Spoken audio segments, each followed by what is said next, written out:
Hey, how you doing, everybody? We're back. We are back and live on a sunny-ish day. It's actually quite a nice day for a change. Quite a bit of cloud, but you know, at the moment, the sunshine. Seems like the same from Aaron. Look, bright but overcast. Penzance. Hi Tim. Hi Rob. Rob's radio channel. Nick Petronics is in. Chris Milky. Hi Chris. Derek Cooper. Joe's in. Hi Joe. Ben. Les. Hi Les.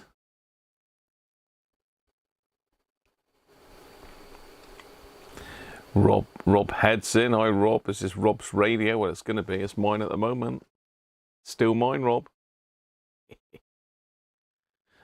Rob Tiveridge. Hi Rob. How are you? Bob Anderson. Hi Bob. It is going to be the final today. Even if we don't get it going, it's still going to be the final because we can't go on forever on this. I'm pretty much there, I reckon. Might be a few tweaks and tickles that I might have to do in the week, but I think we're pretty much there on this one. I hope we are anyway. Afternoon, Ivan. Benji's in. Hi, Benji. Tom. Pray for Susie. Oh, sorry to hear that, mate. Fingers crossed that Susie's okay. So, Susie, get well soon. I hope you're all right.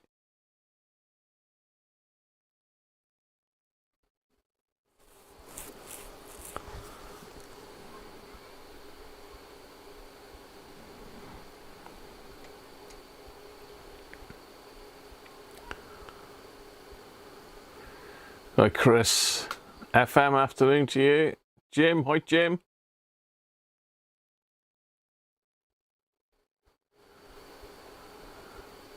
Richard Milliken, how are you, mate? Summer a week last Thursday. It lasted for 4 hours. Yeah, that's about right. Yeah, give our regards to Susie anyway, Tom. I hope she's okay, mate. Oh, a bit of a disaster. We've had a couple of disasters, actually, over the last couple of days. Started off, we were out on Friday night playing darts. We usually have a practice at home first, me and Mrs. Cruncher. We play in like a mixed team. And we were having a little throw around. Mrs. Cruncher said, well, what's that water on the floor?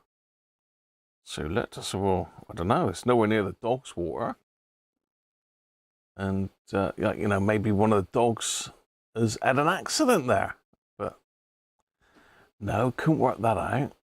And anyway, I had a closer look, and as you stepped on the laminate flooring, so the water came up through the laminate flooring.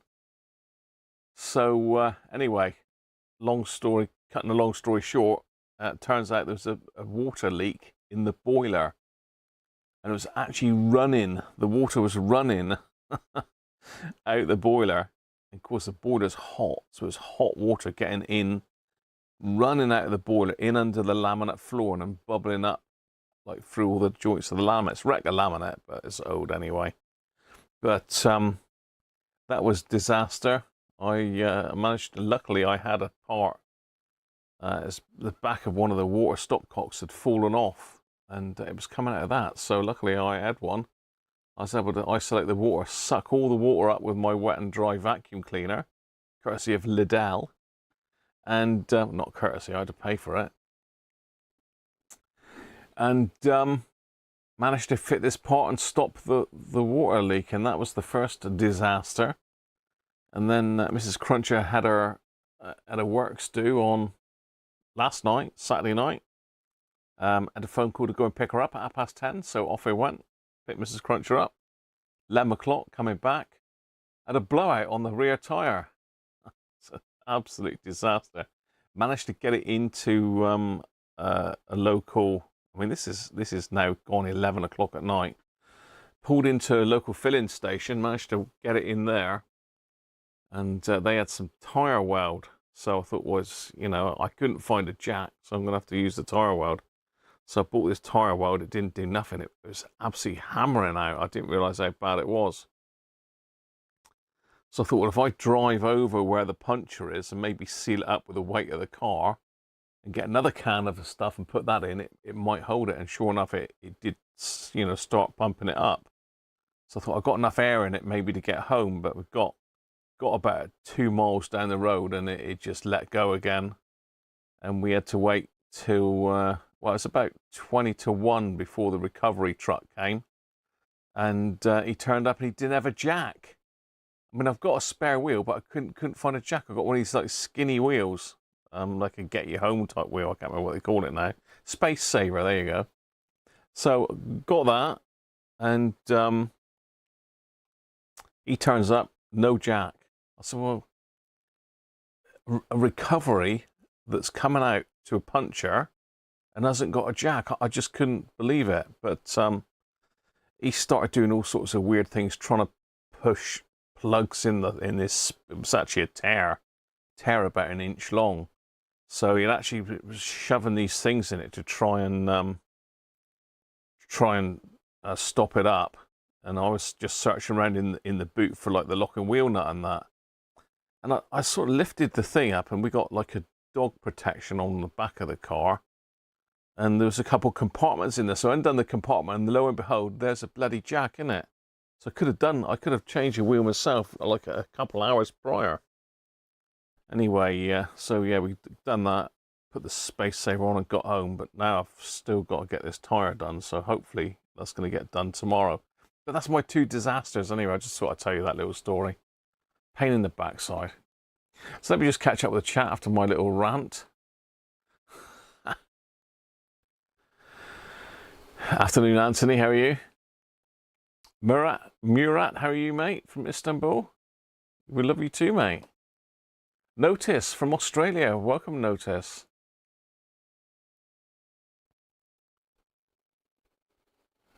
Sandra, hi, Sandra. Just catching up. What's the highest score you got in darts? So 180 is the highest score, isn't it? I've done that quite a few times.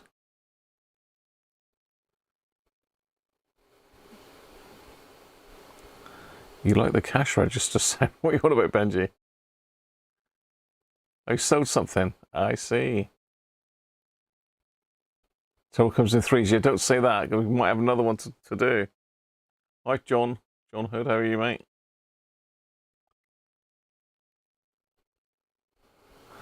Yeah, I'm glad I found the jack as well. I mean, the thing is, it was an ex-Motability car. Normally with that type of car, they knock them out cheap. So they take all of the like accessories and they strip everything out.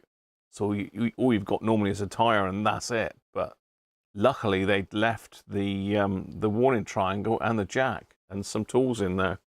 So I did have enough to do it myself. I could have done it in the garage rather than messing about with the other stuff. You got 4 of them, Tino, have you? Yeah, they're great radios. You got nearly as many as me. Glad you're okay, Anthony.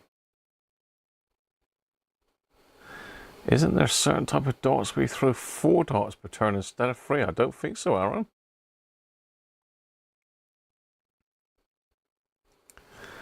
Yeah, don't say that we got trouble with this set. It might not work. You might have done all of this to it and it's not worked. But I have done a couple little bits to it. What else have I done? Oh, I've cleaned it. I've cleaned the front. I've done the sort of modification to support the AA battery terminals. And I've got rid of the corrosion around those terminals, put a load of vinegar on it yesterday and let it fizz away. So that's done. Say, clean the front up on it. It's just literally got to go back today. And we'll have a look, see if it's performing any better than it was before. It was performing all right, to be fair, but it just didn't get enough lights on it, which could just be adjustment. It could be the IF. It could be the little pot that we're going to have a play with. Who knows? Bob, you sent me an an email earlier this week. I'm not sure, Bob. Let's have a look. It might be that I've just read it and not had a chance to reply, but I will have a look. So I do try and reply to messages. It's just been a bit manic, really. My second week back to work last week. So sort of getting back into it. It's making me ache and making me very tired in the afternoons, as usual. Let's have a look then. When did you send that, Bob? Earlier this week. So let's have a look. I do get a lot of emails, mind you.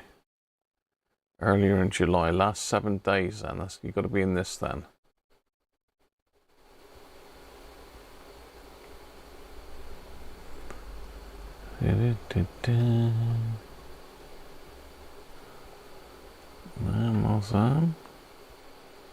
Ah, yes. Yes, I did, Bob. Yes, I remember.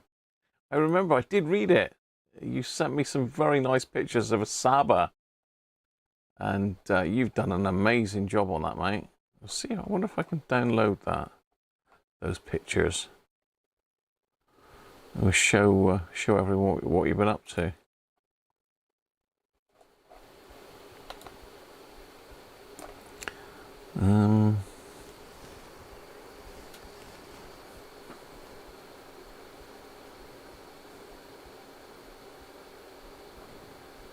Yeah, I'm not surprised you're keeping that, mate. That looks absolutely stunning. Hey, you've got that sort of like lacquered finish on it. I don't know, but that's pretty good. How's it going to let me do this?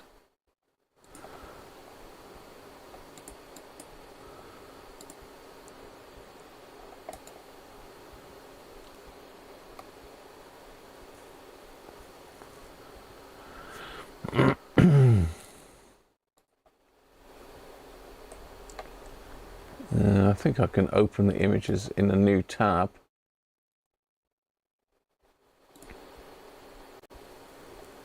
No, hang on.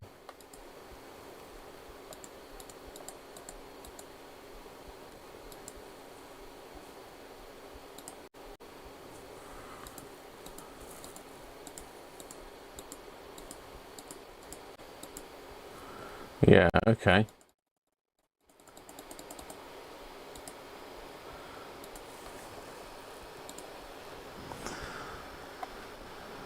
Let's get back to my chat then a minute.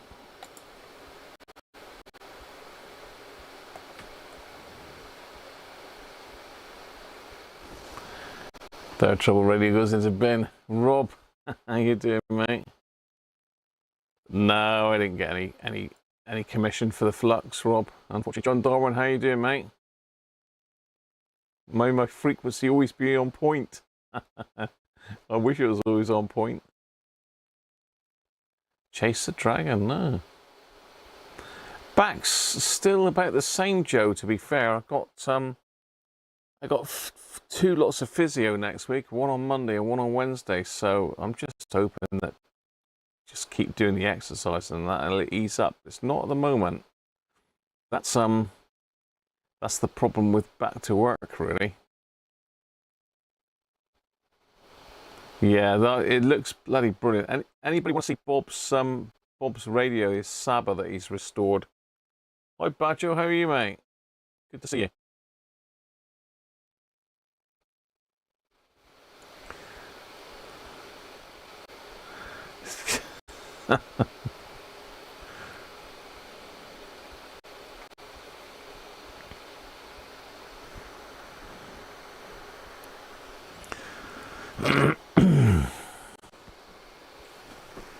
I don't think you want to see it, Bob.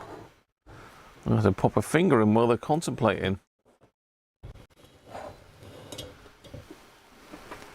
So I'm sure Dids is lurking, ready to tell me off if I haven't popped a finger in.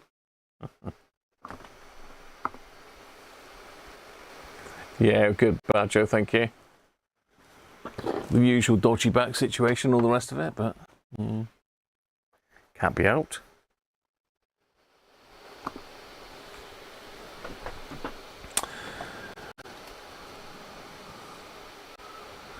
Yes, yes, of course you want to see it. Too right. Right, let's see if we can get this full screen. Can we get it full screen?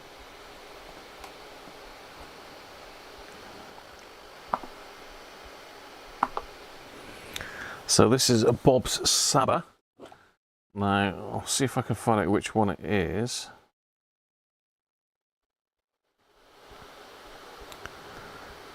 It is, well, I'm sure Bob can talk us through it, but see if I can find Bob's email on my phone here a second.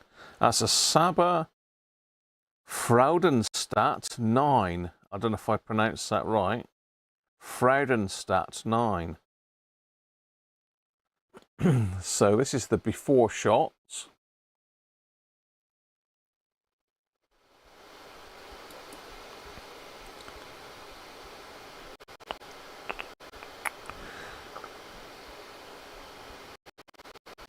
Have I missed one?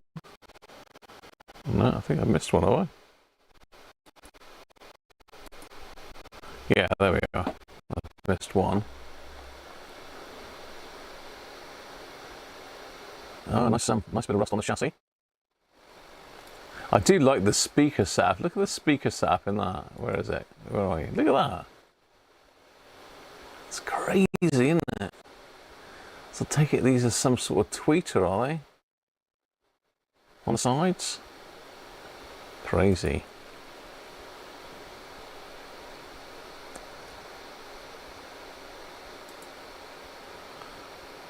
Chassis, yeah, nice. One waxy I can see. One waxy.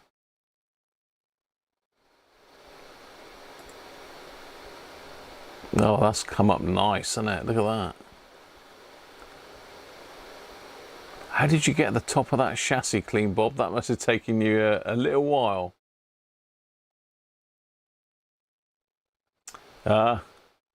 Orange drops. Can't beat a good orange drop.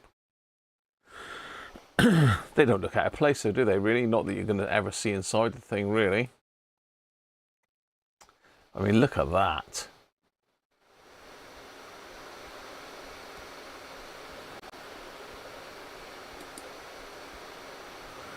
That top is like, that's like it's been lacquered, isn't it? That's amazing. And there it is.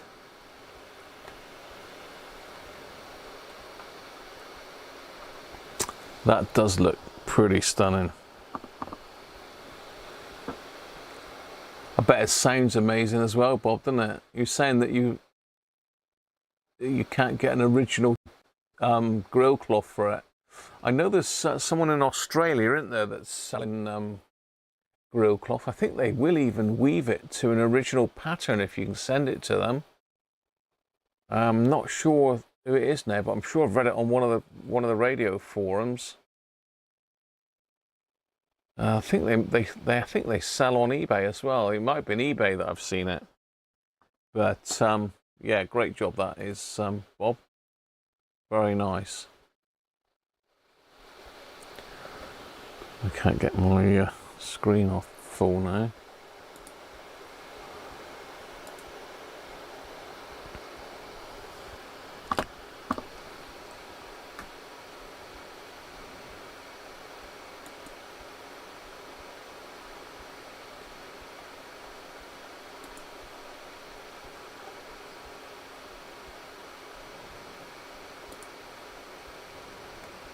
Hi Badger, it's decided to delete your messages for some reason, I don't know why. Broken my power supply, yeah, it certainly did break it. I don't know why it deleted you, perhaps it didn't like the three heads. I'm really not sure, Badger, but you'll be back in a second. Yeah, the power supply is knackered in this radio, unfortunately.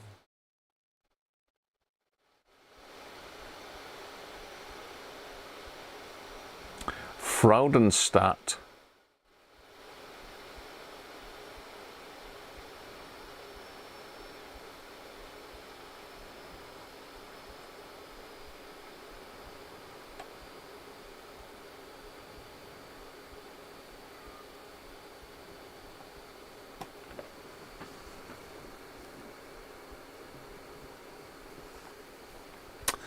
Jim took his 2001D to the seaside. You got Radio Caroline, Pyongyang, Madagascar, China, and Classic. Very nice. You think you got one of those, Benji, do you? One tweeter in the middle feeding the horns. Afternoon, MacVision, how are you? Rust remover and hammerite. I see you repainted it, Bob. Yeah, it looks very nice.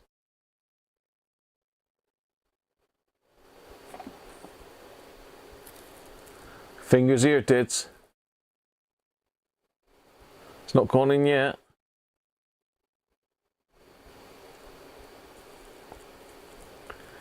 There's a lady in the Netherlands who does the grill cloths. Yeah, there is. So you might be able to get one done.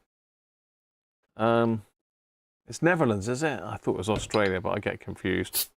You're right. I think it is Netherlands because I got some. I got some dial cord from them quite some time ago. Is it someone Nijman, something like that? Ben Nijman? I'm not sure now. David, how you doing, mate? You on a road trip? Very nice. There you go. David's just confirmed that. Good to see you, David. I still haven't caught up with your Buzz videos yet. I must catch up with the radios that Buzz, the radio that Buzz has given you.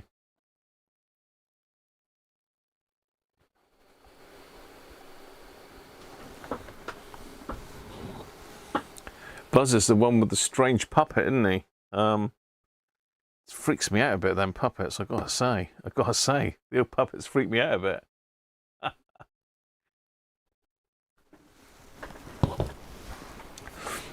Hope you're somewhere nice and sunny.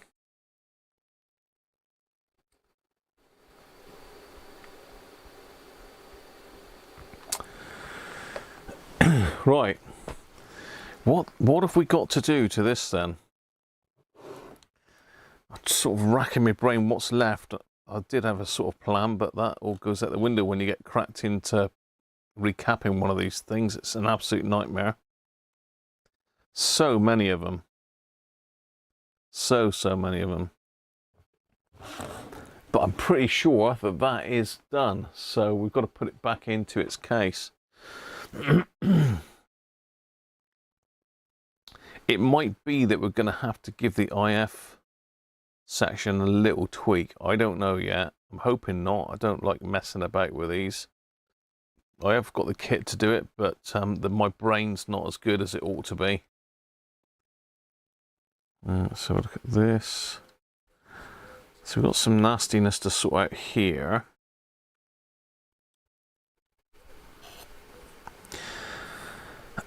So we've got to get, I'm going to get all the old grease and that off of these. I don't know if you can see that in there, but it's pretty manky. Need to just re-grease all this lot.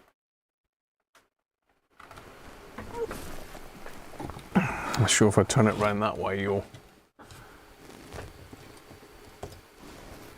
see. Where am I? Over here. Yeah, it's all pretty gammy in here.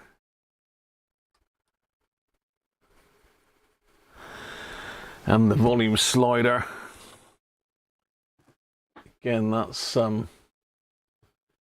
pretty grubby in there, so I want to take that out. And I've got this special plastic grease, SPG, or special plastics grease, which is absolutely perfect for doing this job. So let's do the volume pot first. Now we've got there's a little tiny plastic piece, like a little bit of acetate that they put in this to help with the friction on it. So if you lose that, or if your radio hasn't got it in it, it does make the volume pot a little bit stiffer. You can just about see it if I tilt this up. You can just about see it in there, look. See? Just a little tiny bit of plastic. So you need to make sure that's in the right place. It needs to be against this side, not this side. If you put it against this side, then this becomes really stiff. It's got to be against this side. So I'm going to just pull that out. Pull that bit of plastic out.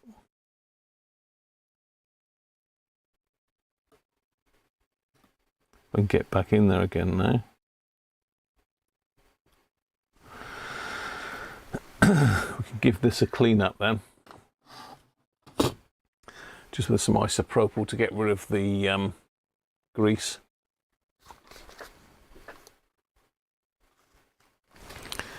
And muck on it.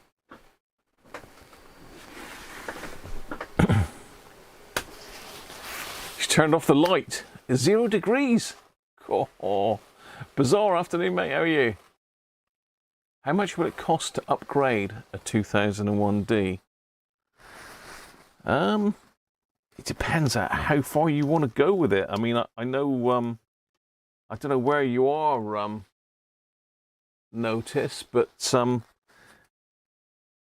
Adele over in the US upgrades them. There's another guy called Nick in the US that upgrades them. So if you're over in the US, that's your best bet. I think Adele charges something like $160 to do some of the upgrades, or I'm not sure how far he goes for that, but we'll have a look in a minute.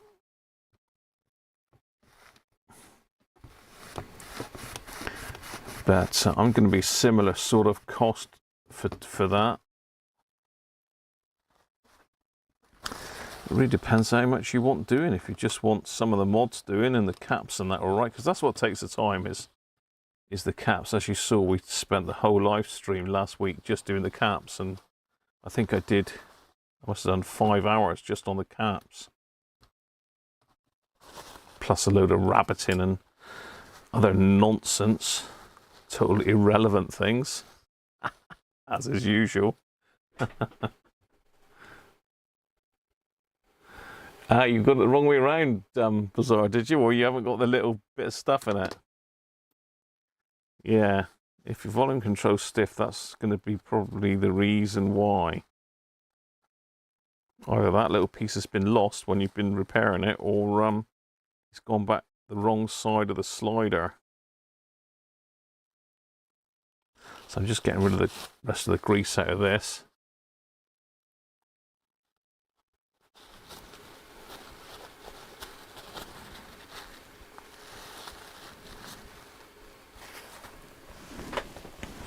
Just out of the actual slider itself.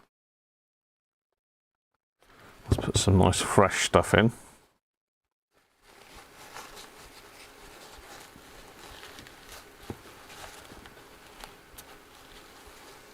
Well, you might have got it in the wrong place, you think. Yeah, it's one of those things. I didn't realise it until I had one that I did, and I thought, that's hellish. That's a bit stiff. It wasn't that stiff before. I thought it was binding on something, but no, it turns out it was that little bit of plastic was in the wrong place.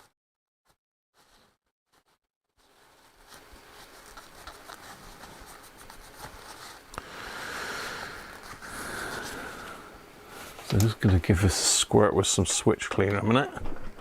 Not switch cleaner, panel cleaner, even if I can find it. There we are. No, that's craft glue. That was nearly a big mistake.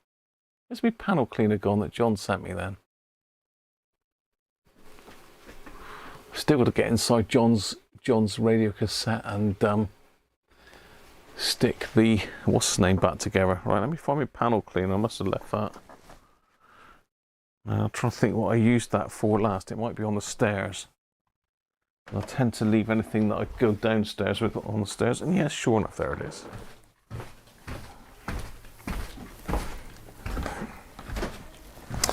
Together with the toothbrush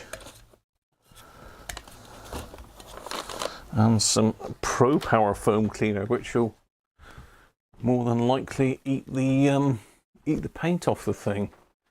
So we don't want that. But this stuff seems to be not quite as aggressive. Fascia and case cleaner. I don't know where John gets this stuff, but he sent. This is the second one he sent me now.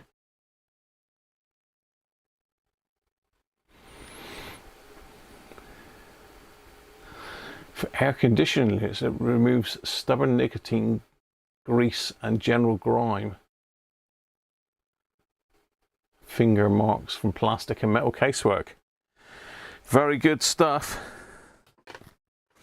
And it certainly does remove nicotine, because it removed all the nicotine off of that that crusty thing it did. So it's a very much like foam cleaner.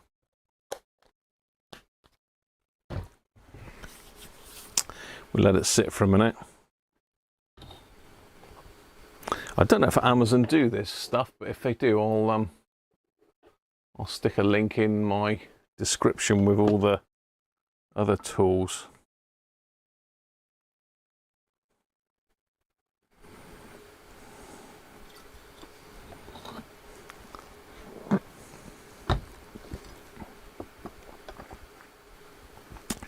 Just popping the rest of the finger in. So cheers everybody.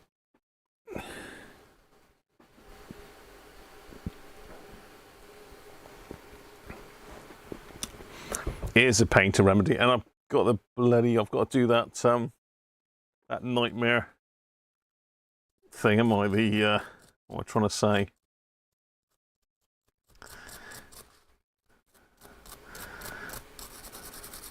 The ball bearing, that's it, in this the toggle switches. Oh dear, you're either lucky with that or you're not, and I wasn't lucky with it. Now, is that coming off, or is that just dirty, or is it actually coming off the paint on that? Let me have a look.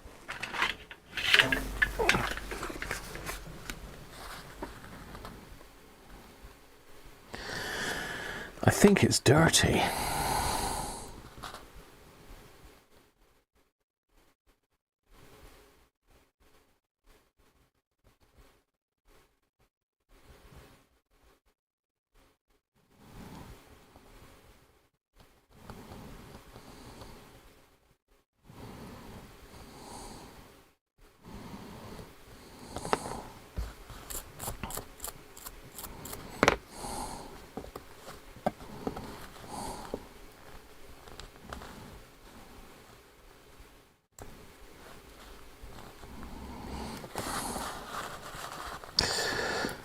Yeah, I think it's dirty.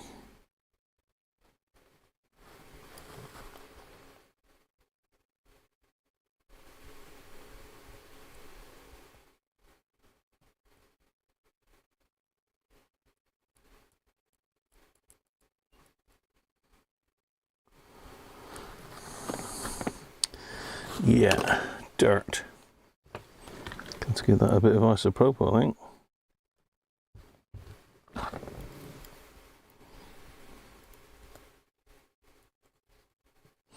It's sort of gritty as well.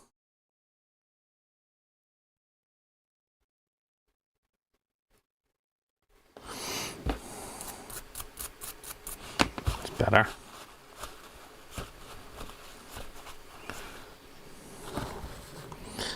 You don't want a slider with lots of manky nastiness in it.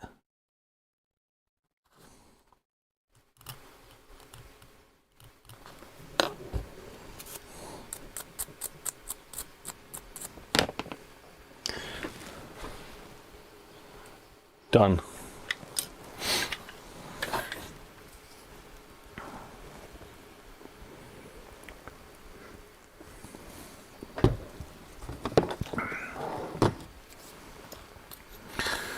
Right, so we can reassemble that. Make sure I get the right way up. It is that way up, isn't it, Graham?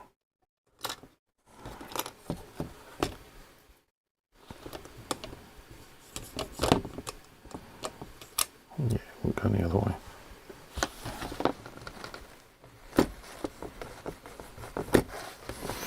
The old grease has gone pretty hard on that. Let's just get the old SPG out. Zoom you out a bit because you can't see anything there.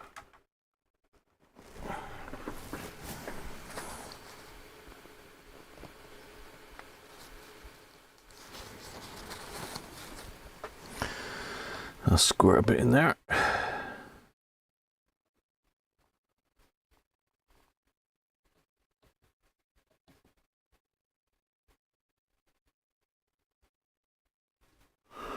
A bit down through there. I'm going to go mad with it, I don't want to clog it all up.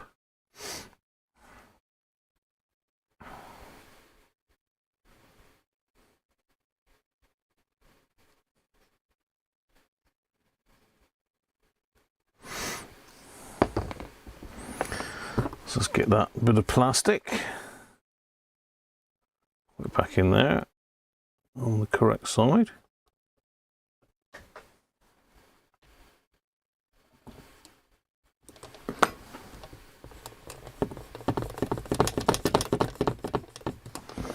Yeah, that needs to come across onto those rails more.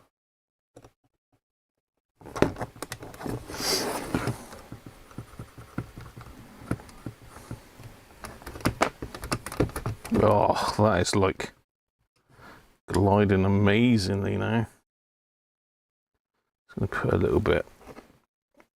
Let's clean some of that out, not too much on there.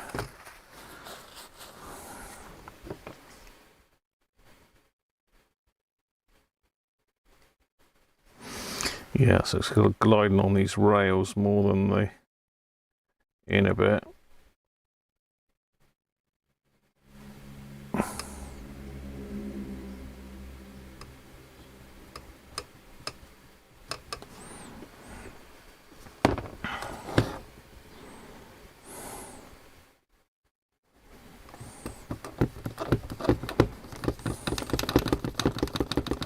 Nice.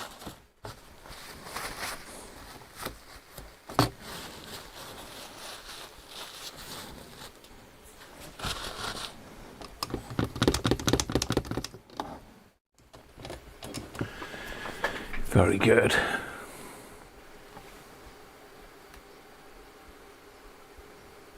Yeah, did the LED on it when we did the front, the keyboard pad, keyboard board.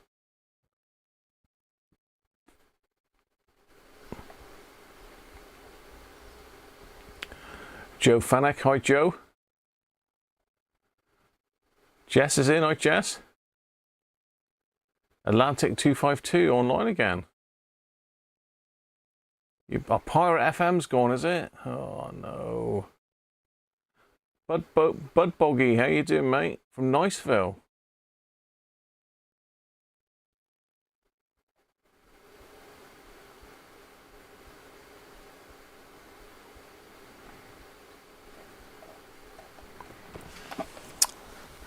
I've heard that Laser Hot Hits was back on shortwave, I thought I heard, but oh, look at that. That is like new, and I've just gone and got grease all over the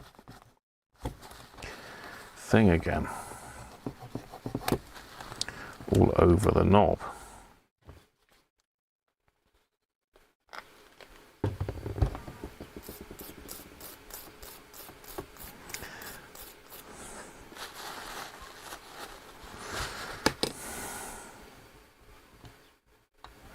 So stop playing with it, Graham.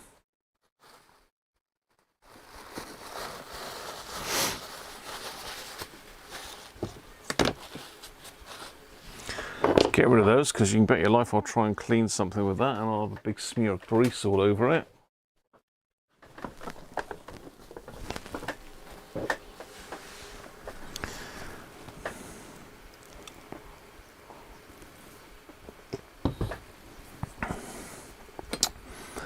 Dust on there, let's get that off. Now, this is all pretty manky as well.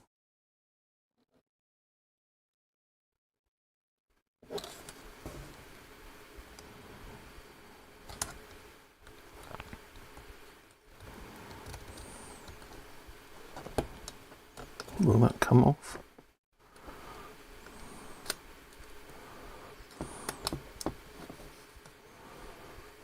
How'd you get that off then?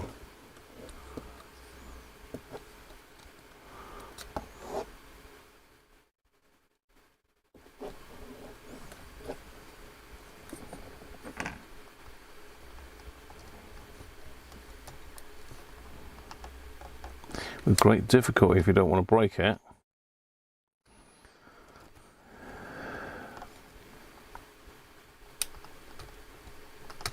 Oh, right, okay, I've got it off. Yeah, that's not the easiest thing to get out. So let's give that a clean up.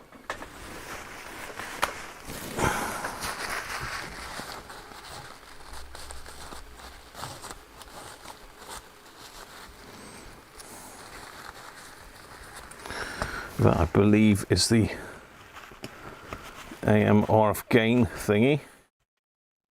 Oh, hello. We're spitting out bearings as well now, springs as well now.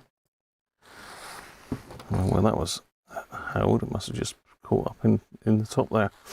Anyway.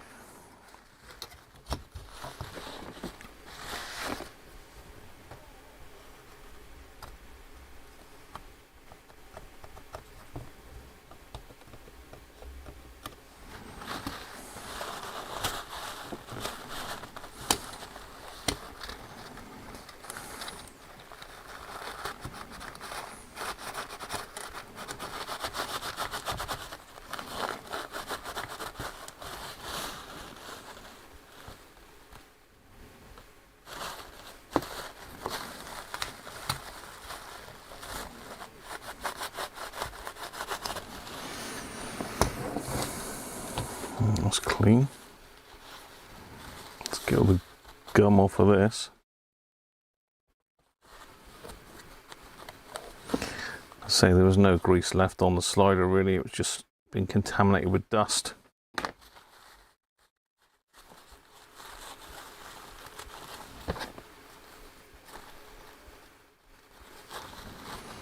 trying to think if there's any other mods that we had to do. I've done the filter, did the LED,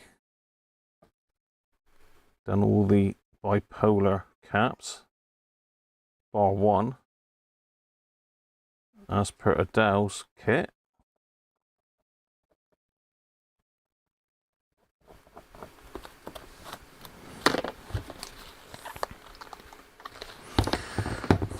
Clean off.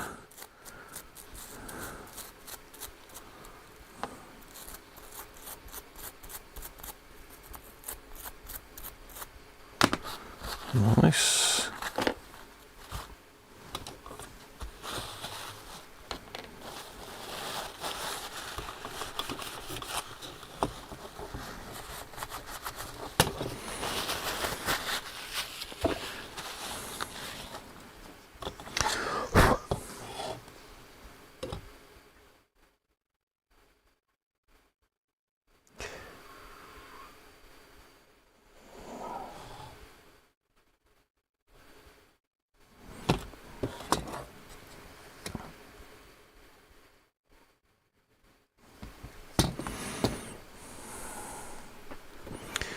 Well, let's see if that'll go back in. Didn't want to come out, I know that.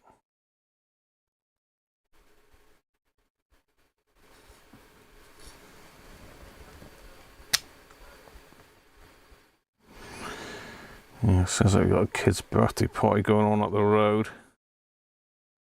Hell of a racket going on.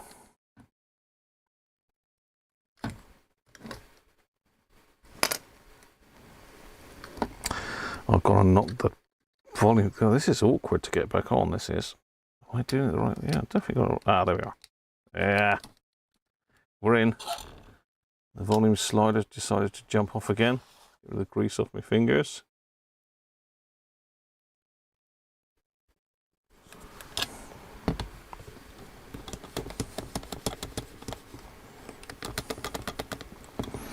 Nice. Right, that's the sliders done.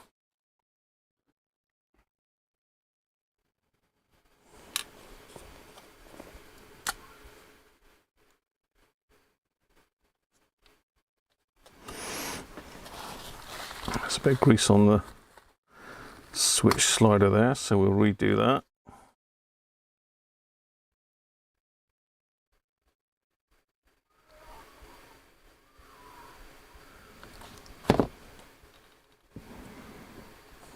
He says. And of course I've got the switch pulled to one side on my, okay, forget that. I've loosened that one right off. Let's get it back together then. Let's get it back together.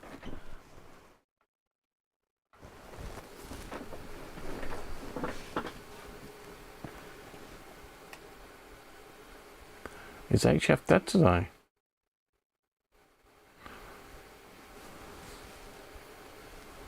Nice, Tim.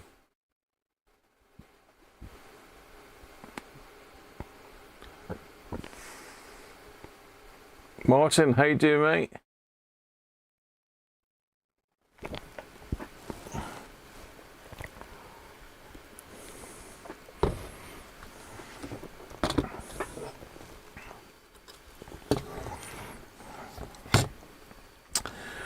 This is a bit of a pig to line up again.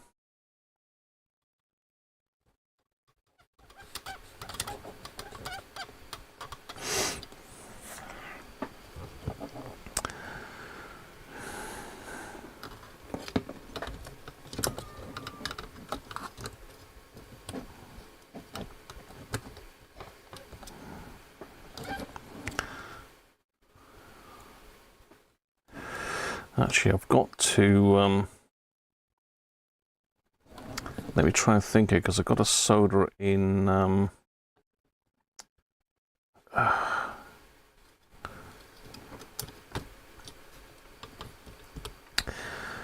got to solder it in a battery connection. No, I can do that on that side though. Okay. Right, it's a bit of a pain to line all these things up again. I believe I've got to do the other board first, though, am I? I think that board goes in second. I've got to do the other board on this side first, which is that pesky switchboard. And one with all the battery damage on it that hopefully we've sorted.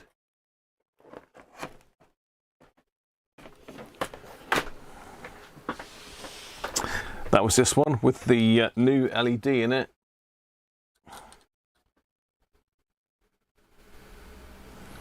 Let's give the, well, I can do the screen afterwards. Right, so I've got to try and get the switches back in.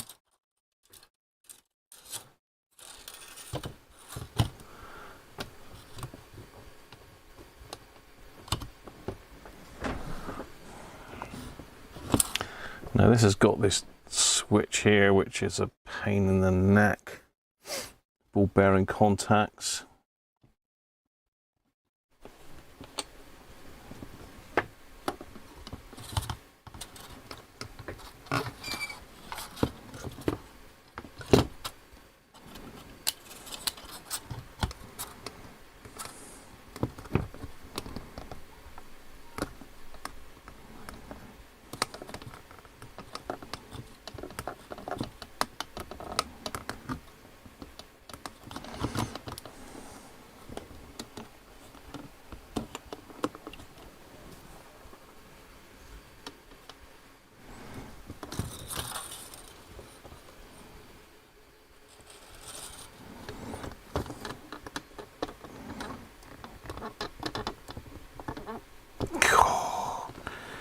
This is one thing I don't like about doing these damn switches.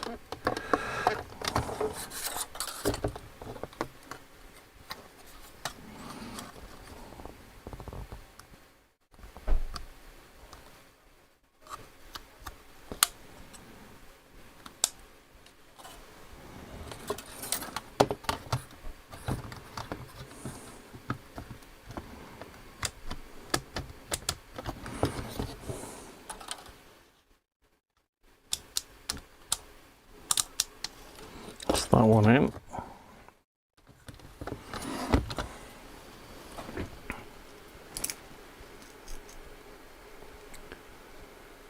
Got the original LED to work again, but changing a couple of resistors to kick it with more current.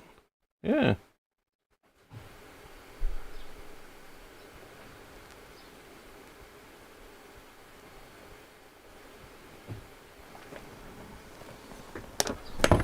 So we've got a runaway ball bearing. We've got a spring. I believe the spring goes in there.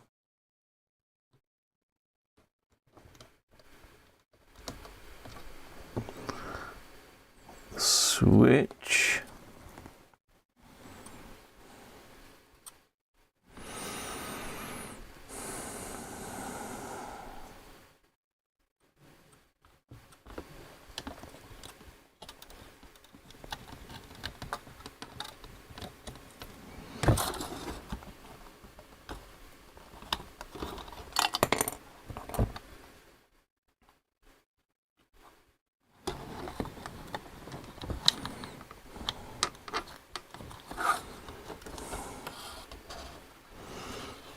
Horrible thing, horrible thing.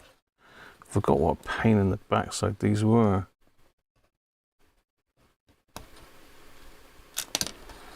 Bit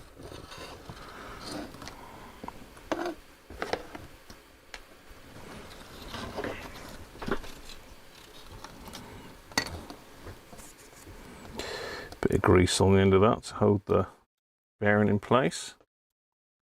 Grease on that pivot point.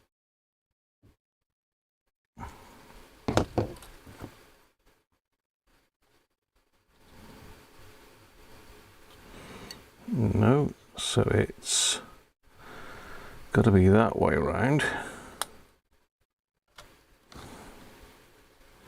I'm going to drop the bearing. Need some flat bladed tweezers.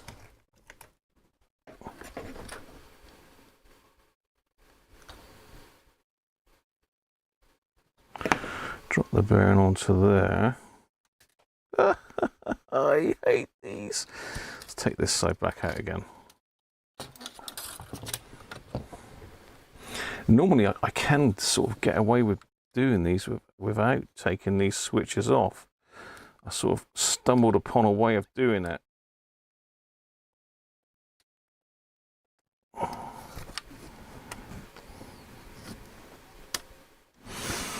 There.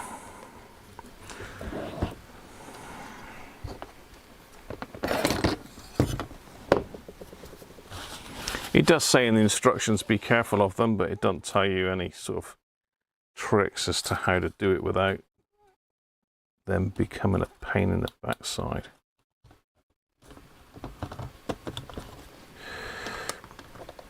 But sometimes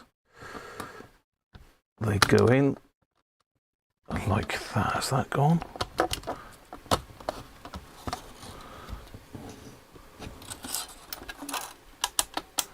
Yes, yes, we're in. I can't believe it.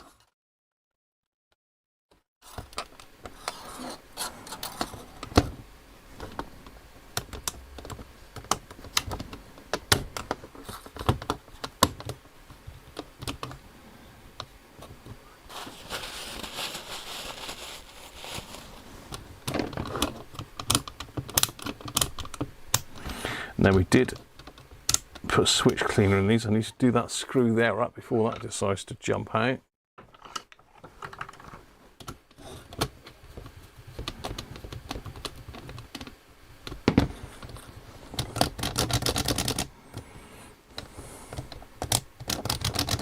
So I'll be grease in that one. I got some grease in that one. Bro. So that's got to come through there, I believe, and then we got to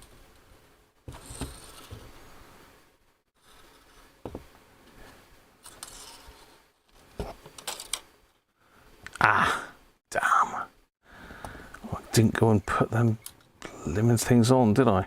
Oh no, I've got to take it off again. I've got to take it off again because I haven't soldered these wires on, look. Thank you, Bud, sorry. Bud Boggy. Thank you very much, mate.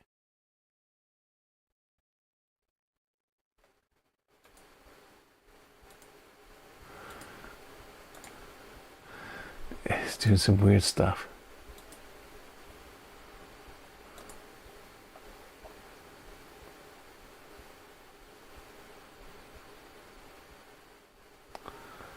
Yeah, it certainly will help you. bud, and thanks very much for super chat, mate. Much appreciated. Cans of Tipton Magic to the list. Yeah, his Canuba wax in there or something like that.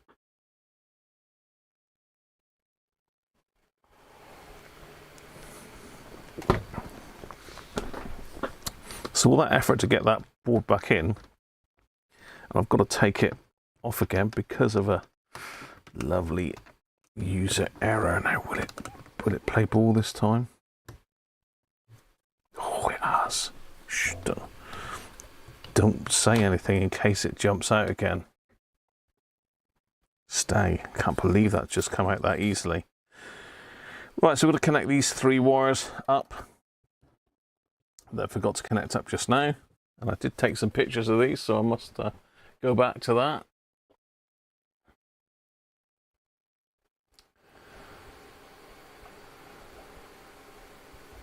You fancy the RTE antenna, do you, Nick? That'll look good in your garden, mate.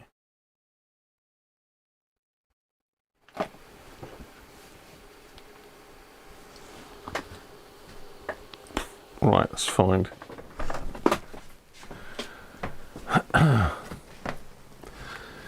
Let's find the pictures.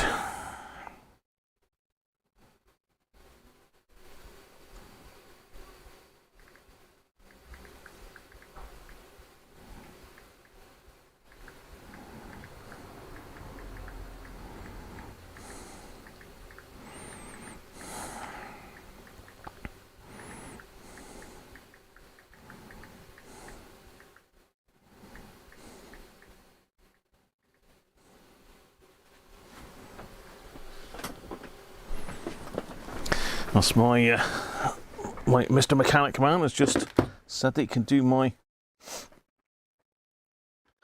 tyre for me, which is great news. So that'll be done tomorrow because I've got to go down to Exeter on Wednesday. I certainly wouldn't want to be doing that with a 50-mile-an-hour tyre on.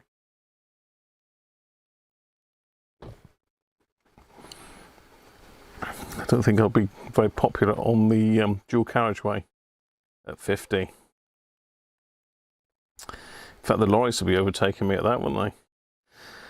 Right, let's find my gallery.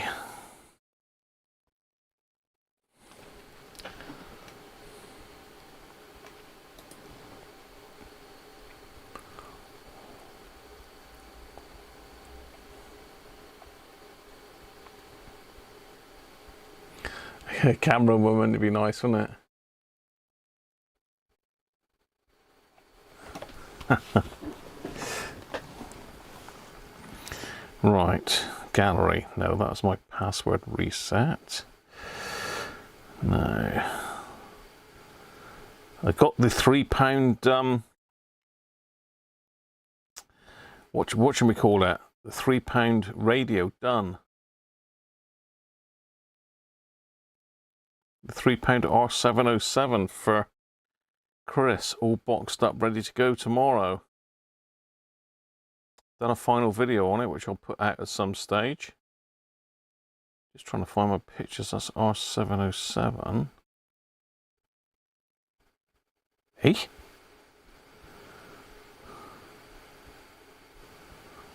Did I not take pictures of that? I did take pictures of it because I remember doing it. Oh. Yeah, I thought I did. There they are. So B is brown. The common is red and the other one's orange.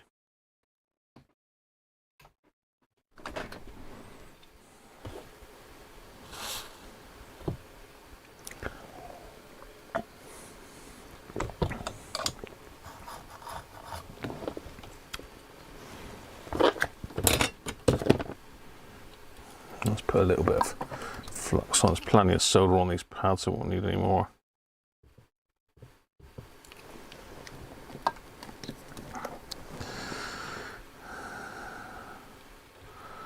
So the end one is, oh, it's not going to reach, is it? Of course it's not going to reach.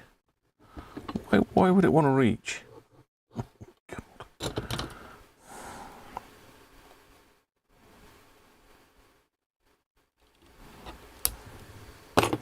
Forget that, let's revert back to the good old fingers.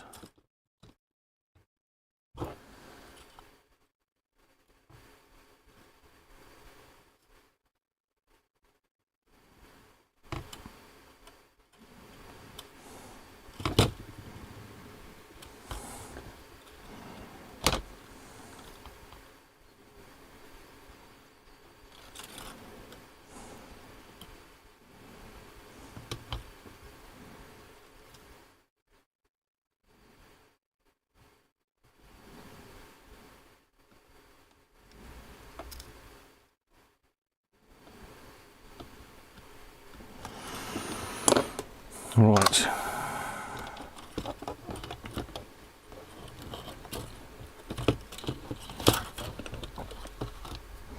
Let's see if we're as lucky as that again.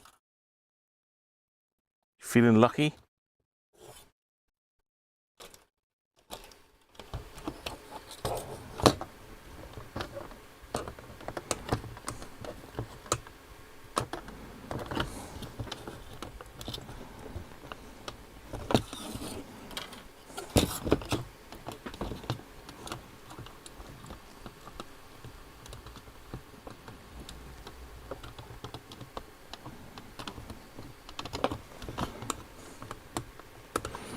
I hate you.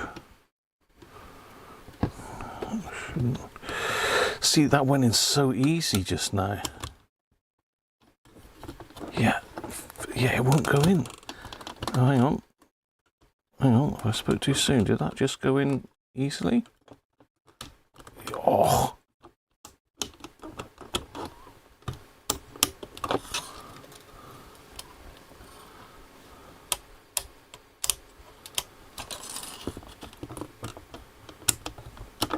Oh, it's in, quick. Click the rest of them in. Click them in, Graham, quickly.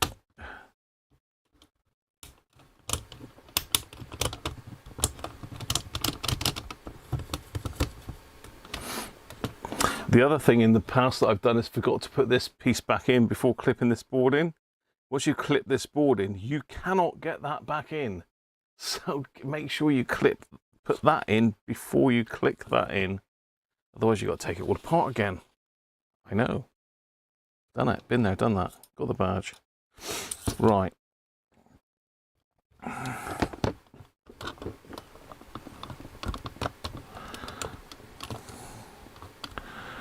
believe there's a couple screws in there.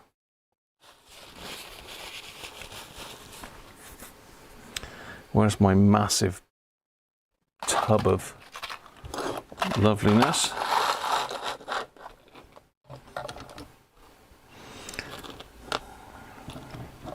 Get rid of all the massive capacitors, and there's a lot of capacitors. This is, as I've said, not a very nice radio to recap.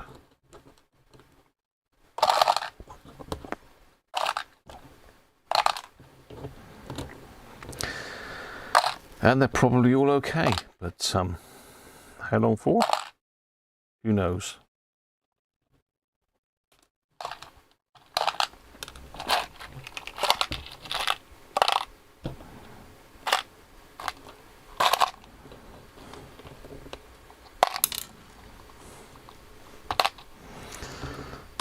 Just putting these out of the way so I can get at all the screws.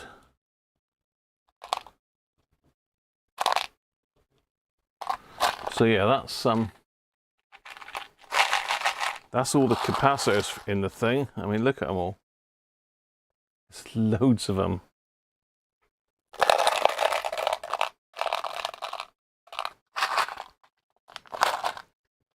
So we've done the LED.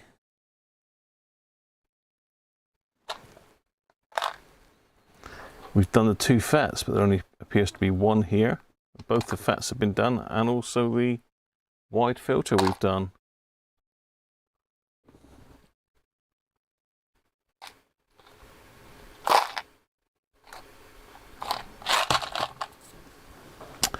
Right, let's group these screws up so we can see which ones are which.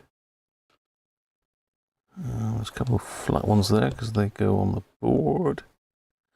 Little tiny skinny one, 4 of those, and 2 of those.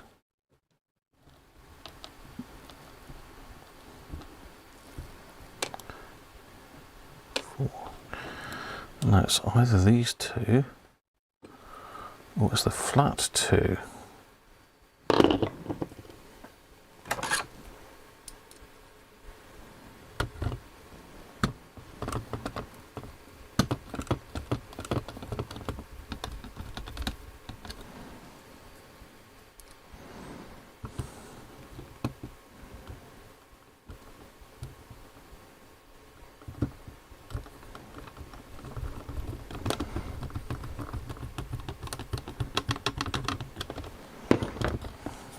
Okay.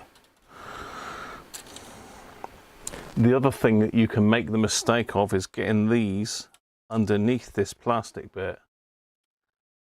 You can still fit the thing if you do, but it makes it a pain in the backside. So yeah, it wants to be over the top of this plastic bit, not underneath it. Right, how are we doing? Yeah, our switches are all in. That's in, that's in, that's in. So that's that bit of board done. So now we can turn it over and focus on the lovely ribbon cables, or flat flex cables, whatever you want to call them. I think flat flex cable is the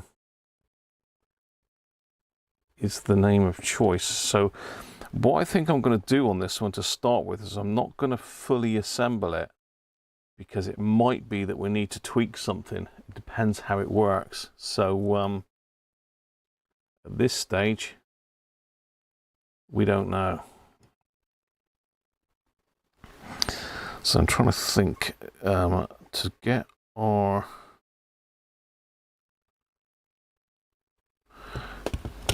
We need to sort out the next step, which is the... yeah, let's do that before we do this. So the next modification is to stick a super cap across the positive and negative supplies in this radio.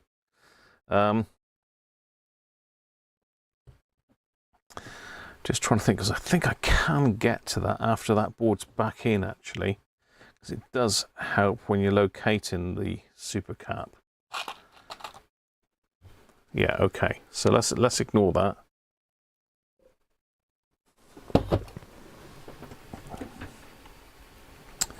And then one of these caps was glued in, so I'm going to need to get the old mental glue gun out again. Just pop that on again.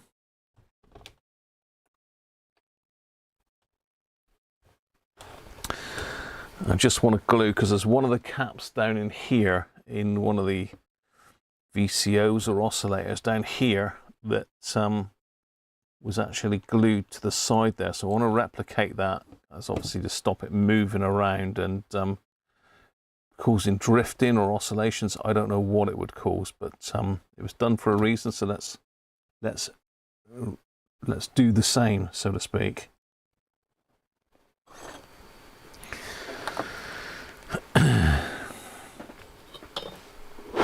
I haven't linked that glue gun into the description yet. I will do that. I keep forgetting. I don't think I have. I might have done it.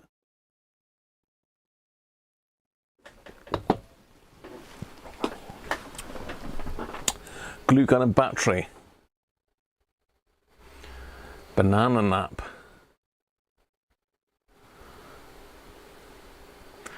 Black Belt 2001D assembly. Yeah.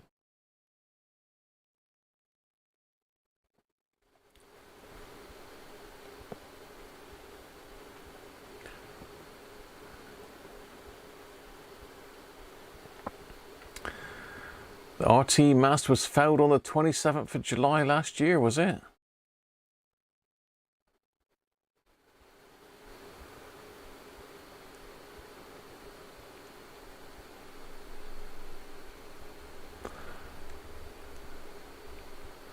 You've driven quite far on the donut tires. They heat up, so stop often to let it cool down. I've only really got to go into work tomorrow with it now, so that's what I suppose I got a there and back 15, 17 miles.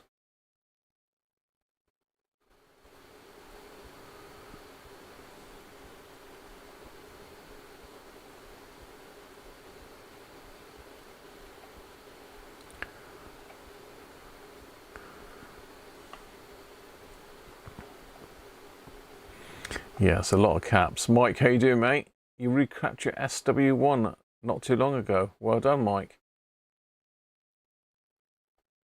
It's a nice little starter one, the SW1. The only problem is you've got very delicate interlocking boards. It's a bit fiddly, but the actual recap is quite straightforward. But getting them apart and putting them back together is tricky. Right, what am I doing? Apart from filling everything up with hot glue. So let's just put a bit of glue on that one. There we go. Turn it off. Let it sit over that to dribble its way.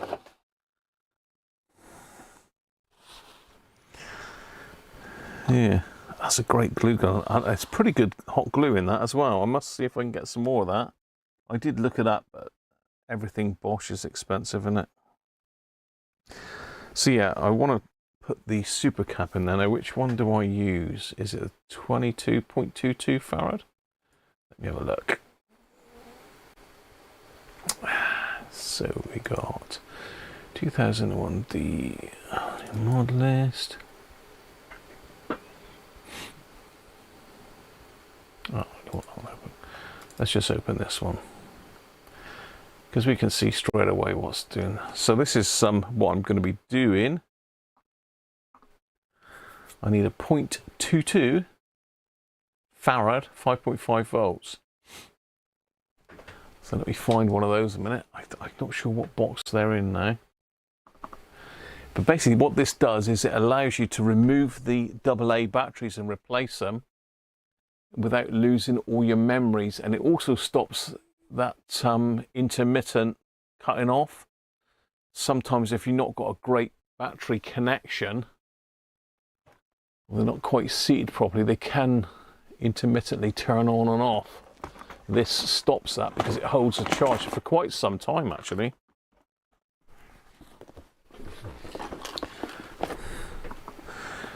So I've got my stash of super caps. In fact, they're looking low, so it's going to have to be another AliExpress job.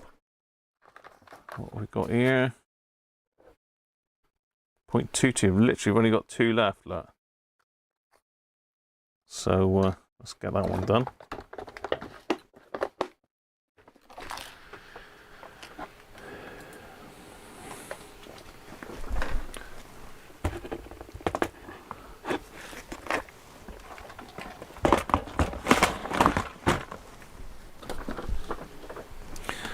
Should have prepped for this, shouldn't I really, but I didn't, so there you are. Yeah, that's the super cap. And that fits very nicely in the case. Just down in there. It's almost like it was made for it, just in there.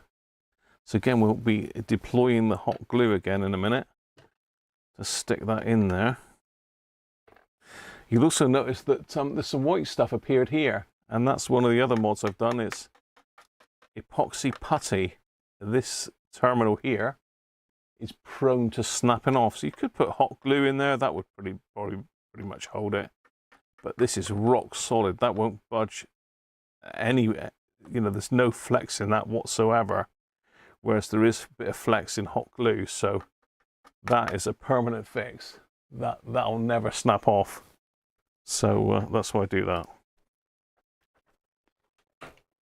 Right, I'm just going to quickly skip Tutlu, and then we'll get the wires on this super cap, get it plumbed in.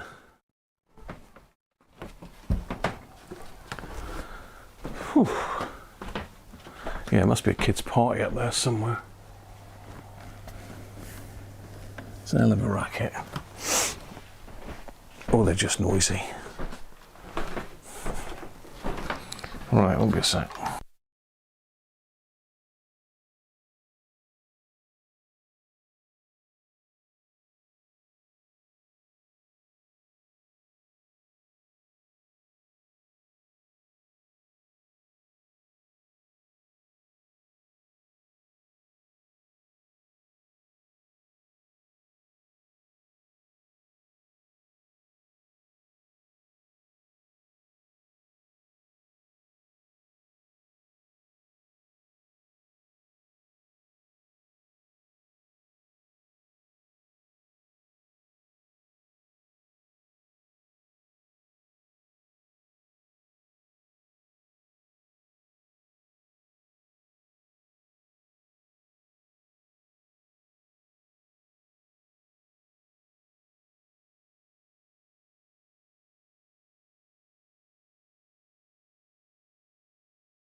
Right, back in the room. Well, not quite. Yeah, it's nice out there now.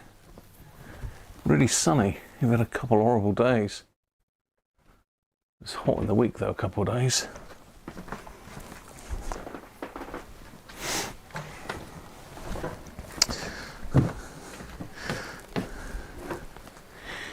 Okay, right. Can you tune into CB and weather band on this radio?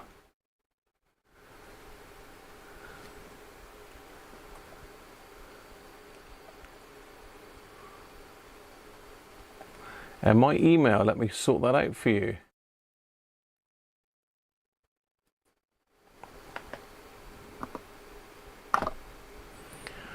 There you go.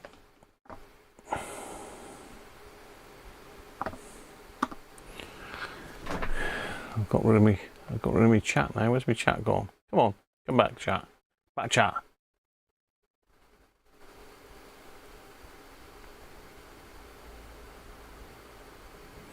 Ben's having a nana nap, is he? Yeah, it'll be saved afterwards. Right, fuel.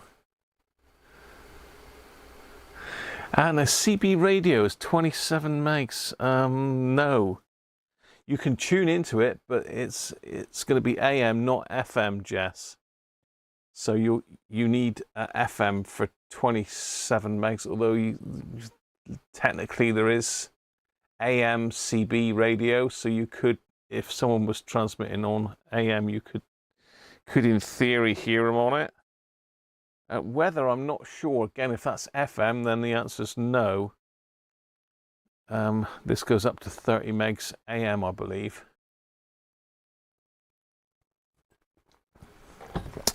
But it does, no, it does, it's AM, isn't it? You'll need an all-mode, multi-mode scanner for that.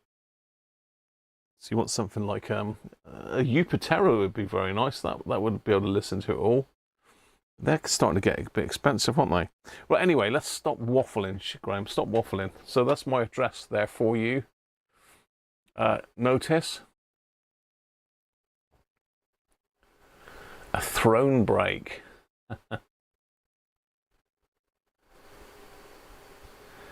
Soda water is carbonated water, really, Joe. Having problems with your Grundig Studio 260, Martin? No sound whatsoever. Throw out the window hack. Your Grundig Studio 260, no sound whatsoever. Gotta be transistor. Not the headphone socket, Martin, is it?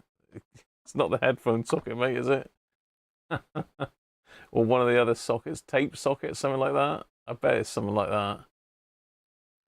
How much are those super caps? I believe I got them on AliExpress. I got lots of different ones, bizarre. But you need different ones for different radios. For example, the SW1 is very difficult to get the right super cap for that. Very difficult to get the right super cap for the SW1. He's awake. You woke him up, did you? You shamed him into waking back up again. Let me see if I can find you a link to those. Oh,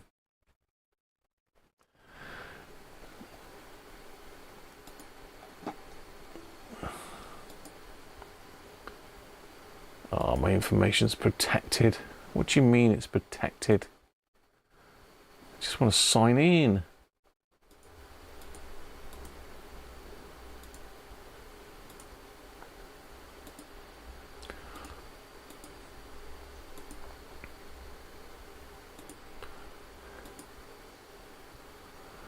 I got too many email addresses for AliExpress now.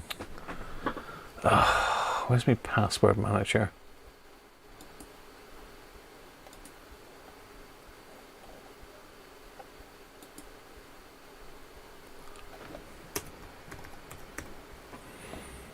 Right, what is my password?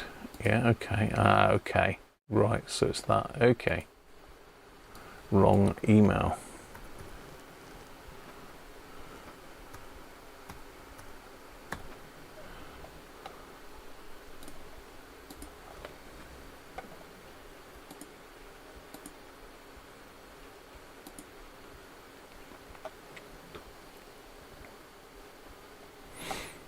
Right, let's see if I can find my previous orders. I don't know how far you can go back on AliExpress.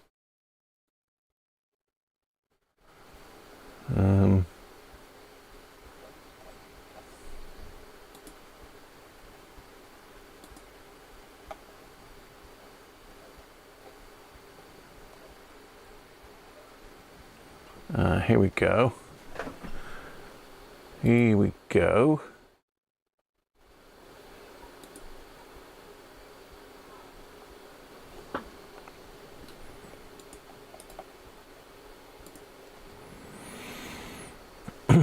Here we go, Bazaar.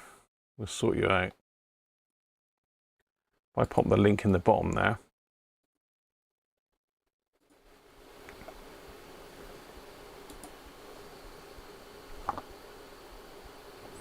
We've still got the banner up, have we?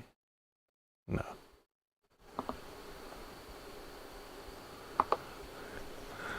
So here we are. This is your 3 different types. So you got the ones with like vertical legs, horizontal legs, and then you've got these type here. I mean, these ones here will fit as well. But you've got a C type, a V type, and an H type. So that's your 3 different types.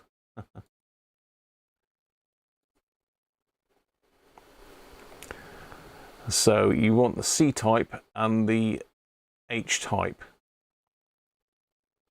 And that's your different. I think the one in the SW1, I think, is the H type.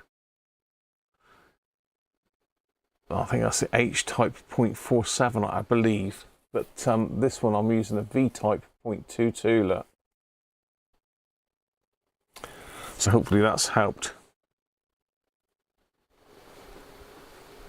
Yeah, they are cheap. You got to wait for them, but you look at the prices on RS and Farnow and all that, so they cost a fortune. Did you ever receive a radio you weren't able to repair? Yeah, quite a few times, Aaron. That AOR SR2000, couldn't do that.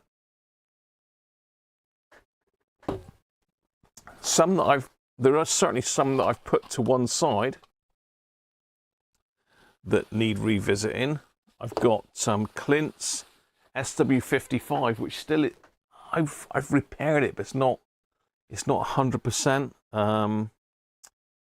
There was a Grundig, one of the old Grundig yacht boys that I think it might have been John Turner sent me. Someone sent me that one out to repair. And there's like a clutch mechanism that engages to switch between AM and FM, and that clutch had absolutely disintegrated. So that was a no-go. What else? Yeah, I'm sure I've had quite a few.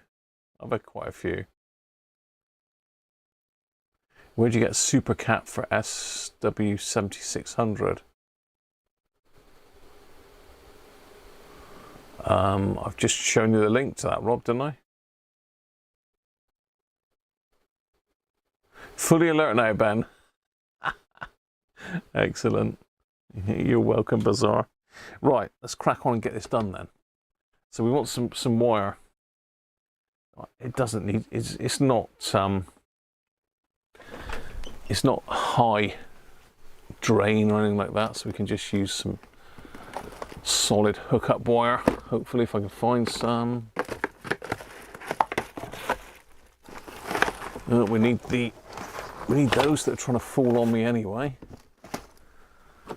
So we just need a red and a black. I'm just going to use solid wire because, as I say, it's not carrying loads of current. Just single core wire. I'm sure this will be good up to about 0.5 amp anyway, but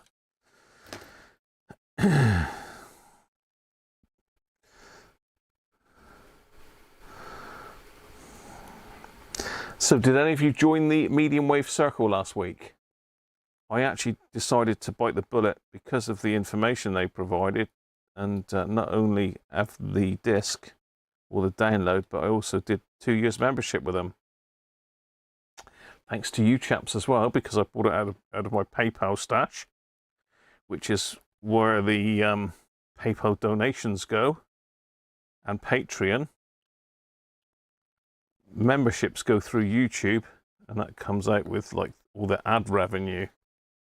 So YouTube take a nice 25% of that, which is good of them, isn't it? They take 25% of your super chats as well. So yeah, the PayPal works well because you can use the PayPal to buy stuff, whereas the YouTube revenue comes out once a month.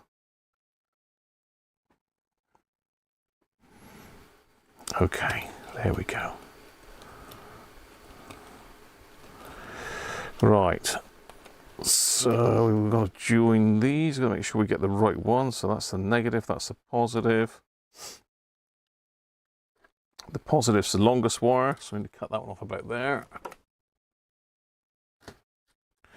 Negative, we don't need a very big wire at all because it's going to sort of sit about there, and it just needs to go up to about there. So we need to cut that one off about there. So that's all the wire you need.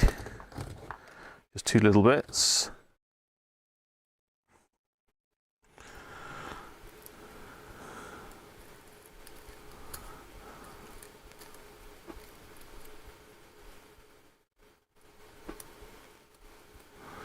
We must dig Les's radio. I've got some. Les has got a 2010 Sony 2010. It's not a D, is it? ICF-2010, which is the American version, and it's noisy. It's got noisy receive on it. And originally we thought it was the IC, which we changed. I thought it might have been some transistors, but we changed those. That's still the same. It turns out it might be the capacitors in it, the trimmer caps. Right, so we need to get the ends of these stripped back.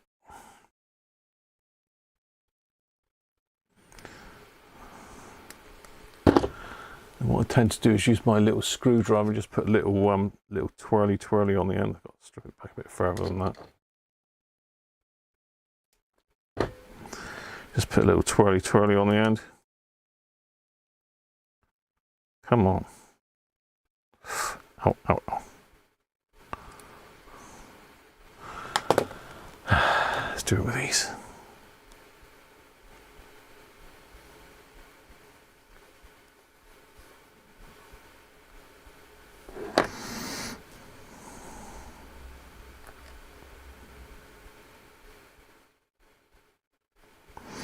Yeah, just put a little spiral on the end to help solder it.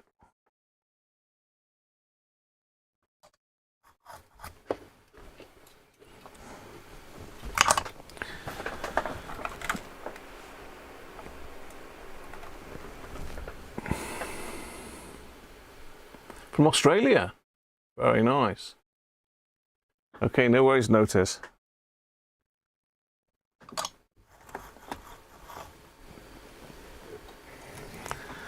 One thing I will say is I'm absolutely snowed under with repairs at the moment. I've got loads in. Probably got, well, I say loads. I've probably got, say, 6 to 8 repairs in at the moment.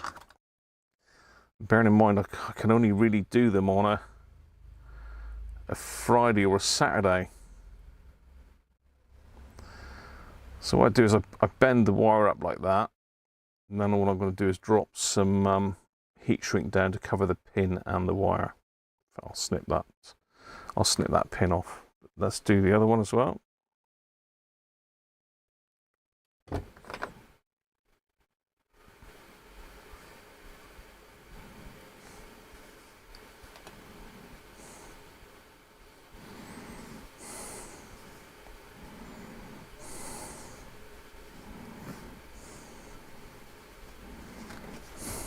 Ooh.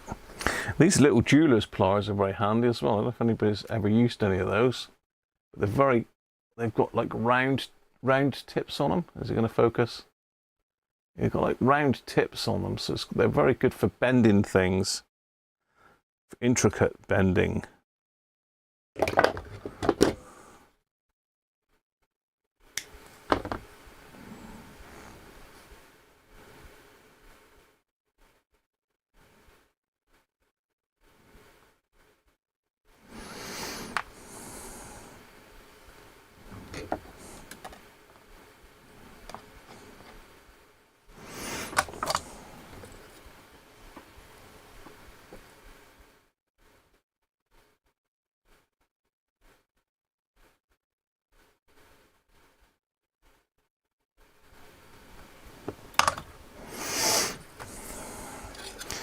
Right, so I can snip the top of those off. I don't need those. Ching! A couple little bits of heat shrink.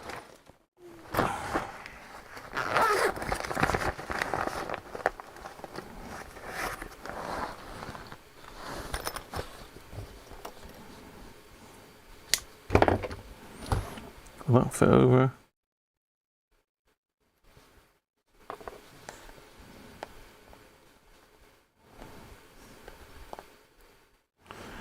It wants to be a little bit bigger than that, doesn't it? Or will it? Will it? Yes, it will. There we go. That's a red. A little bit of a black one. Typical. The black stuff is too big.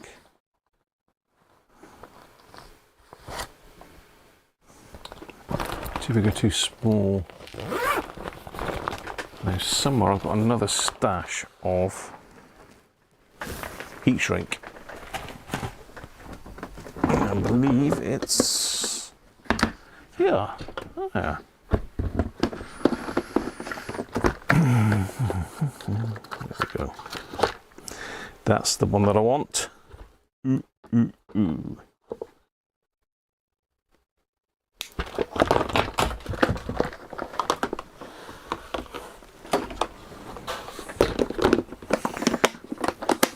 Look at me, all organised, eh? That's what having time off work sick does for you. Gives you time to get organised. Now, right, where did I put that little bit of stuff? There we are. That one there. Slide that down as well.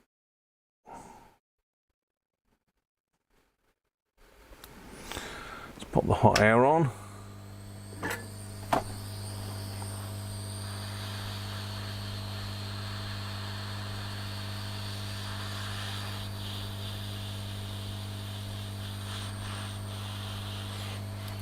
I'm just heat shrinking them in place.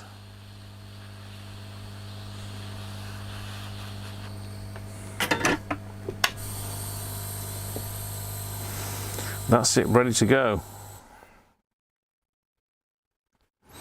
So we should be able to do that once this is back in the radio. That's the plan anyway. But yeah, that's my super cap ready to go.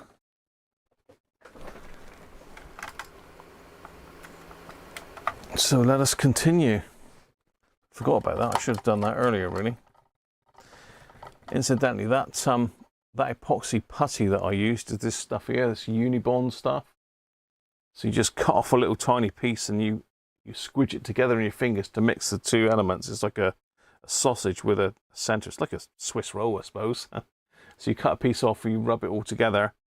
And as you mold it, it starts setting. So you've got to be pretty quick with it. But I've had that for probably about 3 years now, and I've got about halfway through it. Look. So it's pretty good stuff. I've used it to fix ornaments and rebuild little tiny plastic bits. It's very moldable. Okay, that's that done, that done, that done. I've done, glued that component back. That's all done there, all oiled up.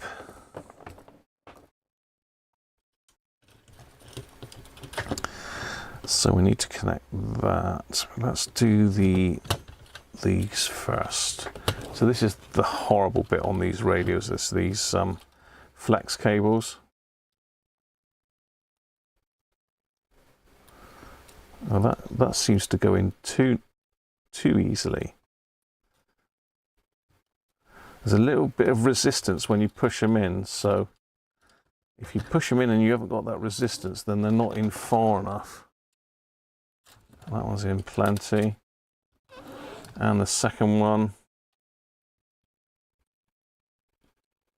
This is what puts a lot of people off having a go at one of these radios themselves. There we go.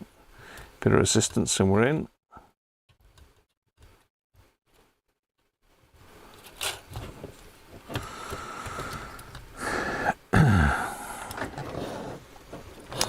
We've got to get our beloved LED cable through the hole there.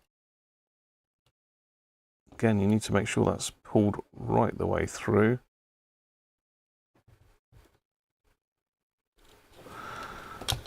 Otherwise, you won't be able to fit the case back on properly. How do I know that, I wonder? Right, get in there.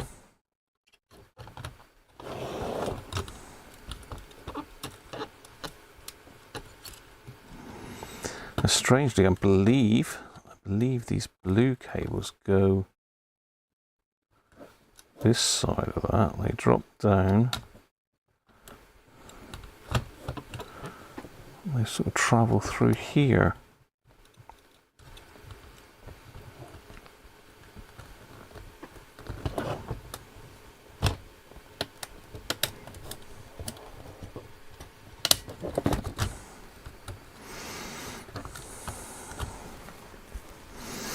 Right, this is the other thing that's a pain in the backside. You've got to line up the slider with the container in the fitment in behind, and you've got to line up all the switches up.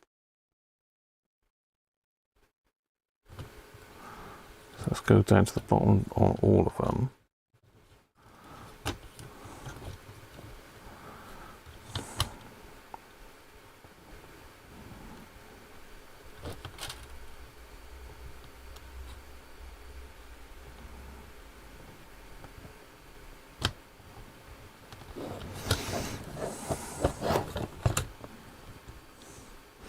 That's in.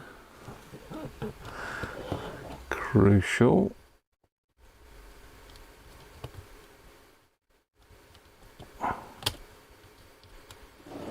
That's in.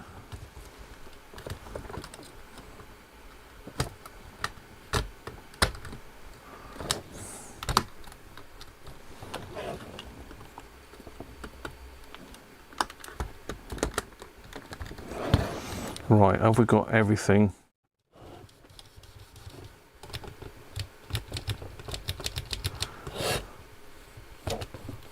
Yes. Oh, I'm not going to say anything because that was first time lucky, I think. Right, so we've got a big long screw that goes down the center there. That connects to the front, so we've not got that in yet anyway. We've got these screws here that connect that into the front as well, so it looks like we're going to need to pop it in the case, but I was just thinking whether I ought to get it just hooked up outside of the case first, just for a test. So let's do that. So I'm going to put a little bit of solder. There's a little terminal, there's a little piece inside there. So see if I can get you down, because it's quite important that you know where this bit is, because we've got to connect our super cap into that as well. Can you see that little pad down there hidden underneath this bit of plastic? So I've just unclipped the board here, look. So for the time being, I'm just going to tack a solder leg on that, a capacitor leg even, just to give me somewhere to hook my test leads up to. Find a nice big one, can we? I'll say it's not carrying a lot of current, it just needs to be fairly long. That's better. That's one.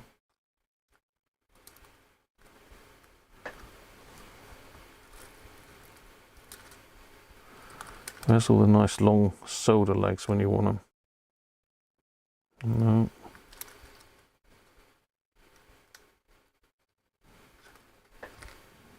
Will do. So yeah, we want to put a little blob of solder on that. Again, I'm going to be connecting the super cap into that afterwards, but this is just purely for testing. So I don't want to put the radio back in its case quite yet.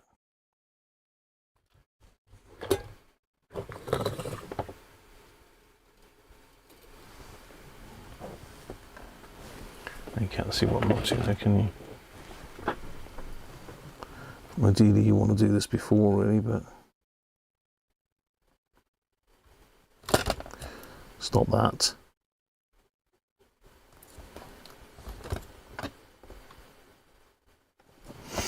Okay.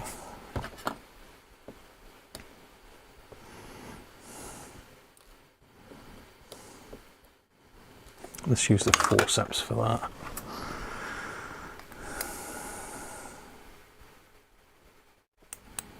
I'll say this is just for testing, really, so.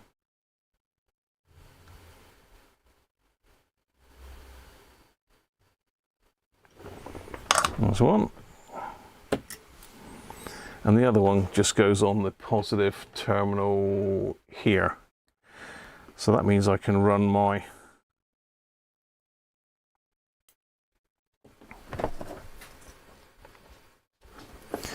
because bear in mind we did fair bit of work to this with all the reworking of the boards. So it means I can run the radio on my power supply without having to worry about AA batteries falling out all the time. So there we are. That's our positive and our negative for our 3-volt supply. And of course we've got the connection for the other supply there. So I'm going to run both of it off of my dual power supply.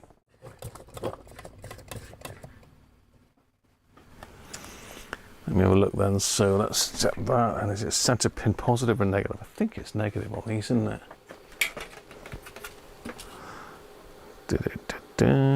Center pin negative 4.5 volts.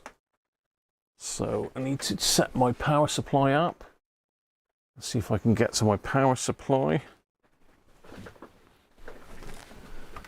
Can we get up there? Whoa. Oscilloscope higher. Higher. Power supply. There we are. So there's my bench power supply.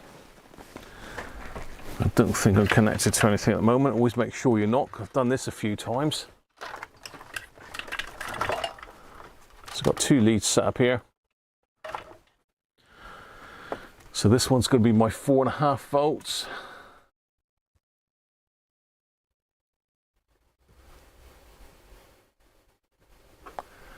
I'll set a current limit down on that, just in case something does short out. And this one's going to be my 3 volts.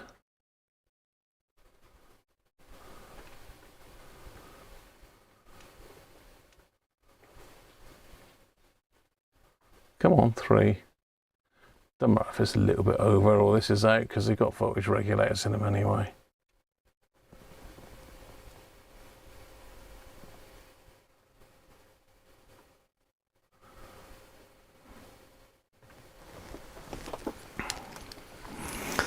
Okay, so that's that done.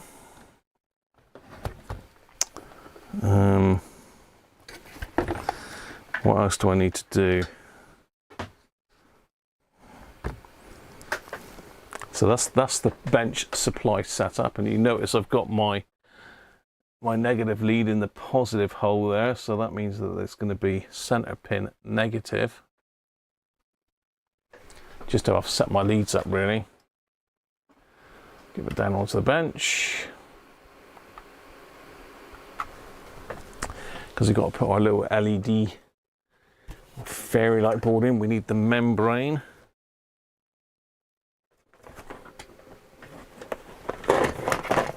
There's my little fairy light board.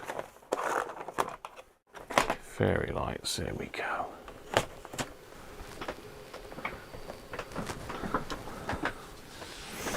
So So that speaker's 4 ohms. I've got an 8 ohm external speaker here, which is just a CB speaker.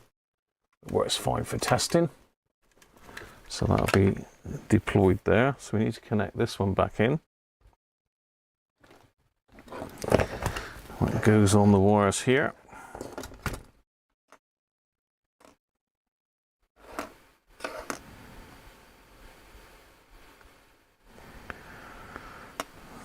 I need to refer back to my my photos.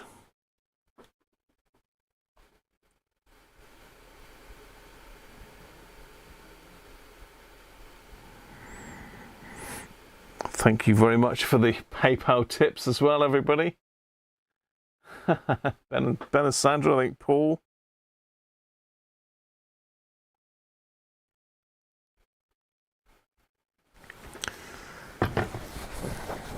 Thank you very much. Help towards my tyre replacement. That's going to cost me 80 quid, I expect, tomorrow. I've had to buy new wheel nut covers because the guy last night mangled the hell out of them. Mr. Don't turn up to a puncture with a jack. Crazy, crazy times.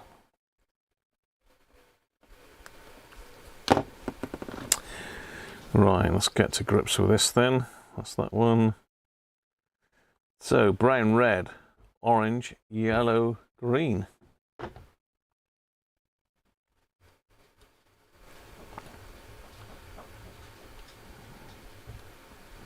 Pretty much in the order that they are. Ideal. Let's get my eyes on so I can see what I'm doing.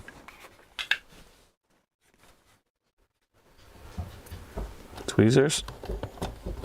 Get off. Let it go. So we're on the fairy lights. Let's see if we've improved the situation.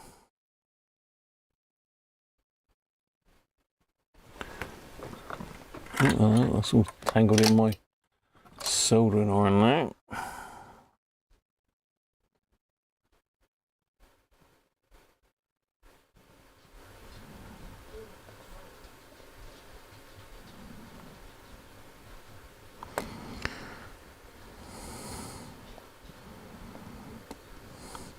See, I don't think there. Oh, not brown.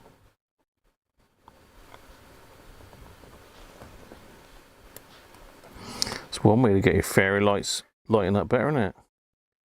We used to call the CB radios fairy lights. The old Amstrad 901s, was it? They had the lights on the front. It's called fairy lights for assembly lights. I'm thinking it's brilliant. There we go. Ah!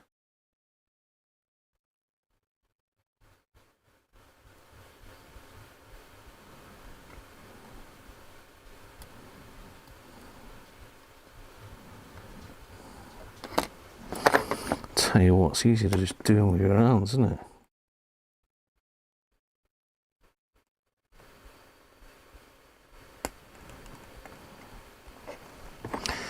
Well, not now.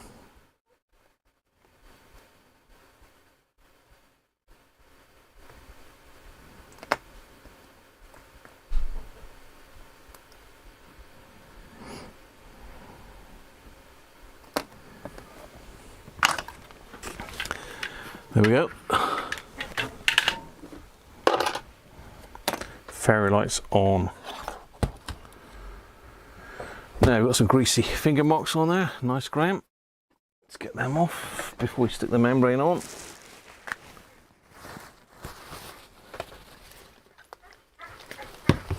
So this is the board that I reworked.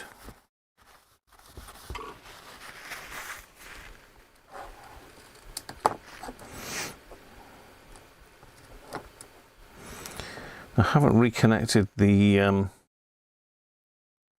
aerial yet, the ferrite aerial. I just want to make sure that the keypad and everything's working first Then we'll check out, see if we've improved the reception at all.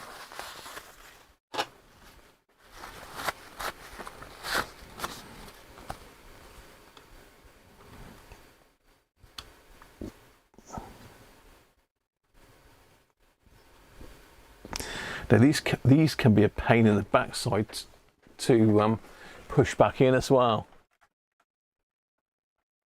These membranes, so you can see you've got a little hole there. Top tip on this, you get a pair of tweezers, pointy tweezers, stick it in the hole, push them in. Perfect. Much easier. Look at that.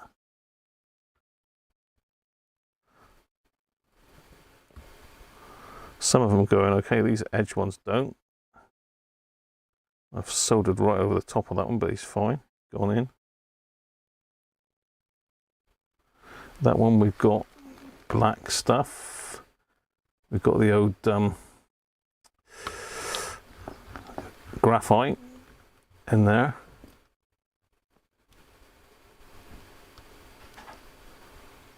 See, they're going much easier. Just need a little very fine screwdriver would do it.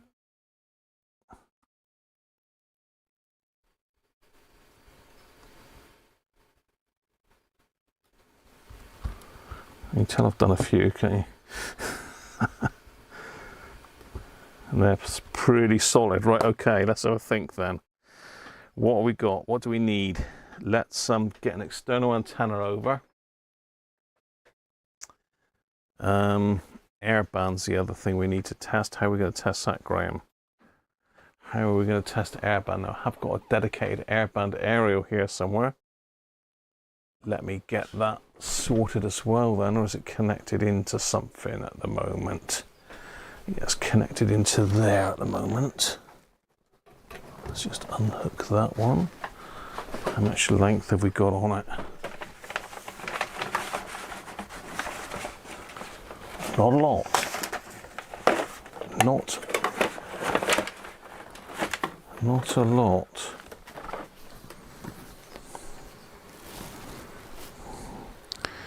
Not a lot of length on that at all. Can I make that up with jumper leads?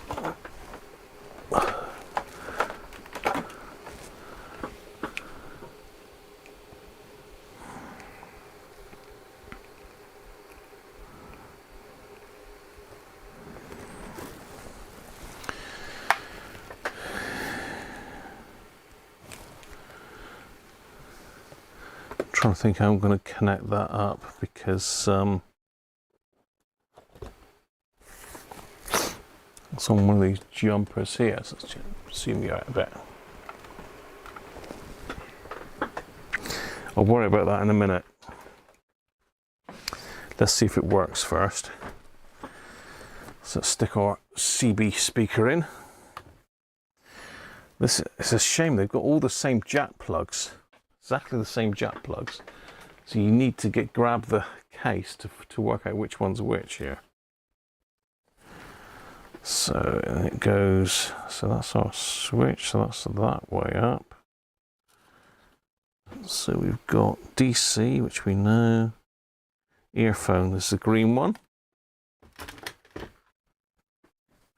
That's where our mono speakers go in. It's a mono jack as far as I'm aware. Turn that one off. So we've got our mains going in there. Well, our power supply. We've got our 3 volts coming in on this lead here. So yellow is the positive. And green is the negative. So that should spark our display into life, hopefully. Which it hasn't. Is it because of that one's? So I think, so our mains power is, oh damn, that's on that way. I've gone and popped one of the little black things out again.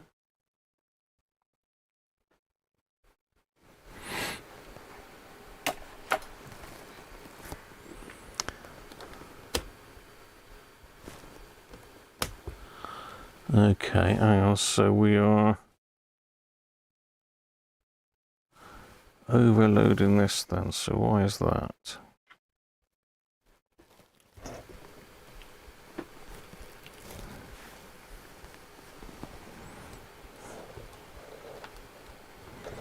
So what's the positive? What's the negative? Ah, okay. Yeah, it does help if you have them the right way around ground, doesn't it?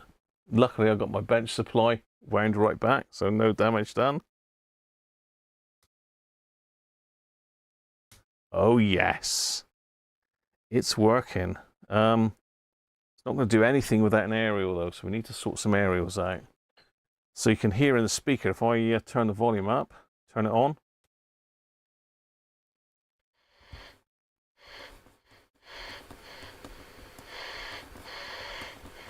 It's going to be quieter in that speaker because it's an 8 ohm, not a 4.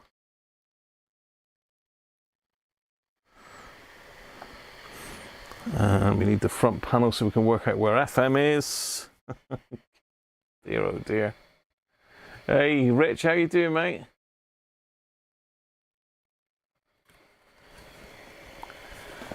Right, so FM is the second. So if we go 100. Plus, you can still save an Oh, look at that. No aerial. Don't miss out. Shop now. Dreams. Love. All the fairy lights. All the lights lit up with no aerial connected. That's pretty good. Insurance now has 5 cover options to choose from, all with a 24-hour GP service, no upper age limit, and the same. I'll catch you soon, Martin. Cheers, mate. From weekend stays to global getaways. Search Saga. So it looks like our keypad's working. Let's try air. Experience is everything. AM, FM. Hang on. So air. Still not switching to air. And on your smart speaker. Play Classic FM. This is Classic FM. Right, that's an issue then. From Global's newsroom, I'm Thomas Watts. The Chancellor's promised people won't have to wait long for a decision on public sector pay rises. Review bodies have... So yeah, we're not out of the water yet. And some NHS workers. But ministers have insisted any pay rises must be affordable. Treasury Minister James Murray has told us that Rachel Reeves will make an announcement in the next 10 days. There's a process the Chancellor's set out of her looking at the recommendations of the pay review bodies, and she'll then come to Parliament before the end of the month to set out her response to those recommendations in the context of public finances and public spending inheritance that we've had since taking office. All new MPs have been given panic alarms to counter a growing threat of public... We'll tell you all about that really soon, but first let's get some chaperone up! BBC say there was an alarming rise in intimidation during the election. 4 people have been killed in a collision on an office. Says 1,400 migrants have reached the UK in small boats in the past week. It's said they arrived in a yacht. More than 15,700 migrants have arrived in overland Okay, this year. we're getting there. The Doctors' Union has warned that normal GP services cannot be resumed immediately after a global IT outage on Friday caused a considerable backlog. So why have we not got air then? I know air was one of the ones that we had a problem with. GPs were forced to shift much of their work. Let's clean the pad. Residents on the Spanish island of Mallorca are to hold a protest this evening against the impact of record levels of tourism. Locals say they're being priced out of the housing market and that the environment is being damaged. Guillem Colon Montero, who grew up in Mallorca, is a lecturer in Hispanic Studies at the University of Glasgow. He says people on the Balearic Islands want the government to protect them from the impact of tourism. Okay. That's going to take some fault finding, for sure. And actually, one of the main claims of local communities is to limit the AM and FM's switching fine. Locals are literally... It's not switching the airband in. The Team GB rowing and athletics squads have arrived in... Let's check the...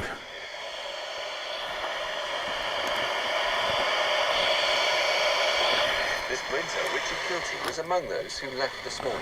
Let's check the light. Now, is it that one the light? Or is it that one or that one? Which one's the light?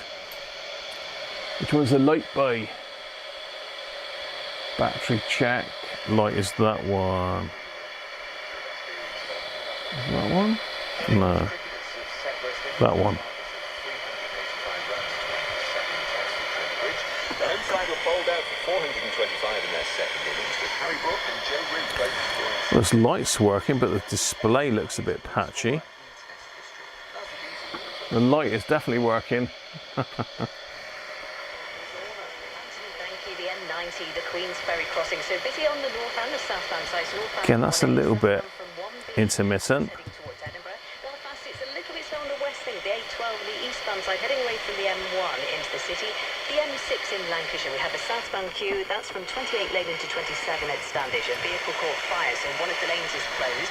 The Mancunian Way is closed for weekend work, and that's from the Chester Road roundabout at the A56 through to the A635 Ashton Old Road. That's until later on this evening.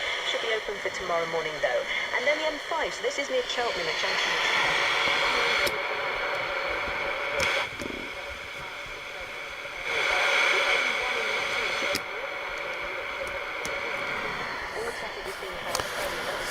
Airband, where are you, Airband? First of all, southbound at 13 Bedford, you've got a queue there. Then further towards London, a complete motorway closure at the bottom end from 2 to 1 at the Barnet bypass. That's where the So, the M25's been busy. It's on that's going to be a real nightmare trying to find that. Oh dear, I'm going to have to open another beer.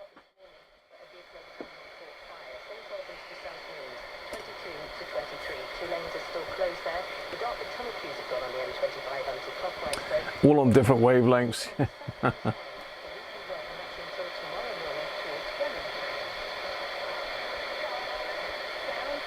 Andy Poem, how you doing, mate?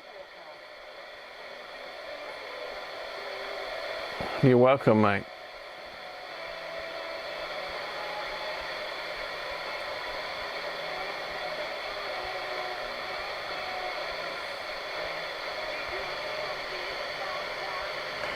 Well, it's not bad luck, it's just another... Don't forget, this is one of the original faults with this set, was no AM, so we're not worse than we were. Not no AM, no airband. It's not drawing too much current, that's fine. So it's either a problem with the contacts,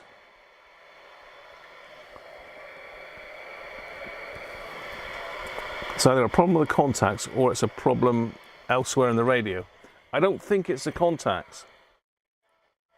If you watched last week, Rob, you'd know there was something spilt on the board. I'm sure you did watch. So if I just touch those two pads together,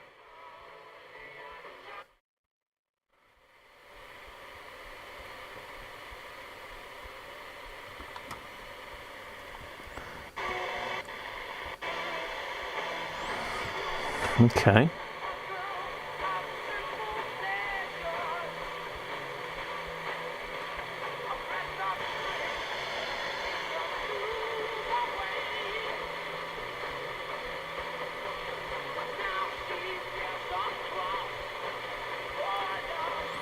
See that terminal there is a bit scratchy.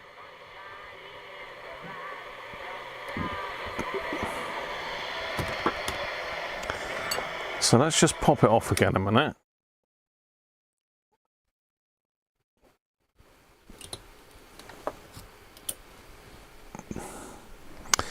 Let's pop it off, and I need to get the microscope back over.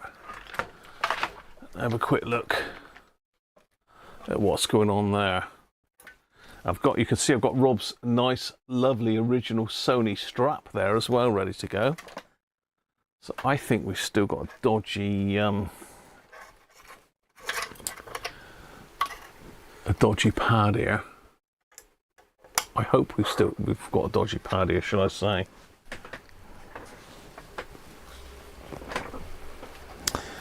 Just plug the microscope camera back in and you can have a nosy. I'm sure you want to have a look.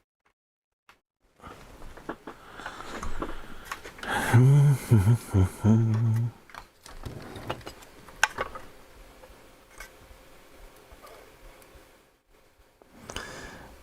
we've still got some corrosion there on that pad for sure.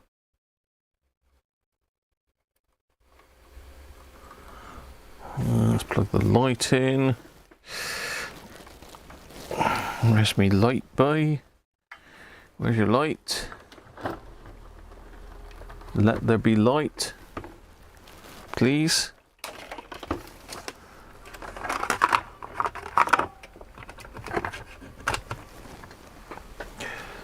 Right, just bear with me and I'll get you on the screen in a minute.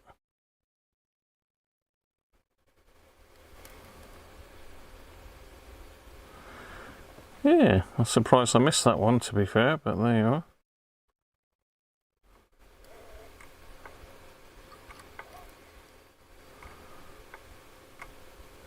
How's that look on the screen?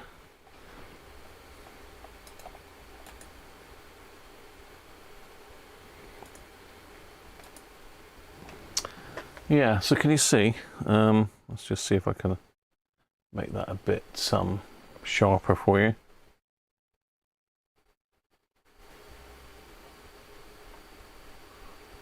That works. Yeah. So you can see it's a bit grubby still, isn't it?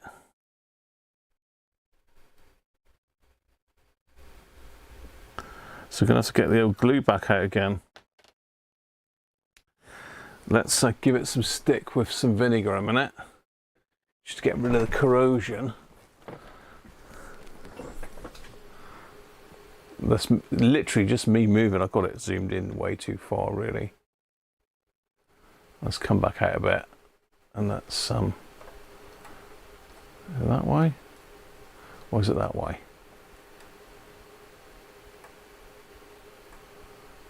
That's about it. On the wrong pad altogether now.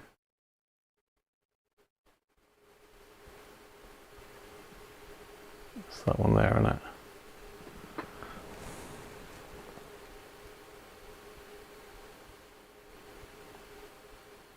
That's better. It's betterer. Right, let's just chuck a bit of vinegar on that. Ooh, he drips it on his foot. Nice.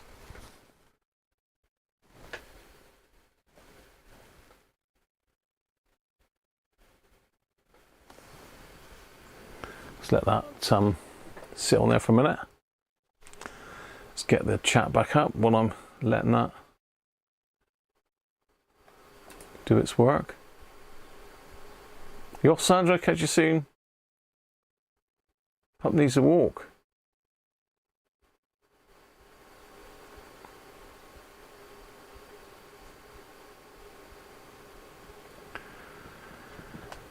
It's got to be this pad on it. Bizarre.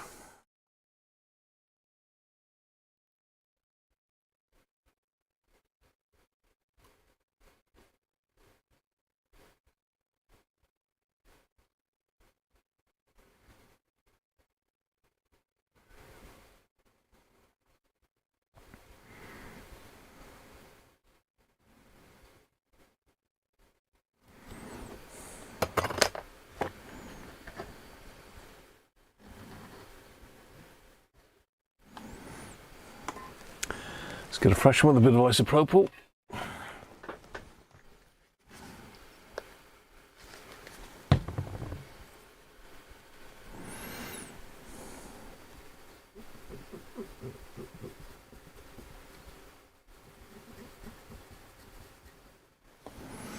Let's let that evaporate and we'll have a look at it.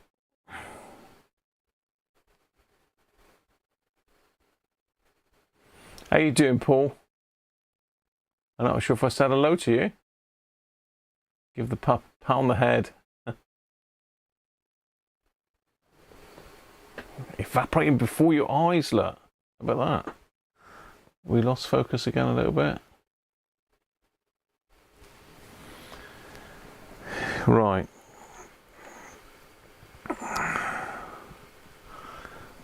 So,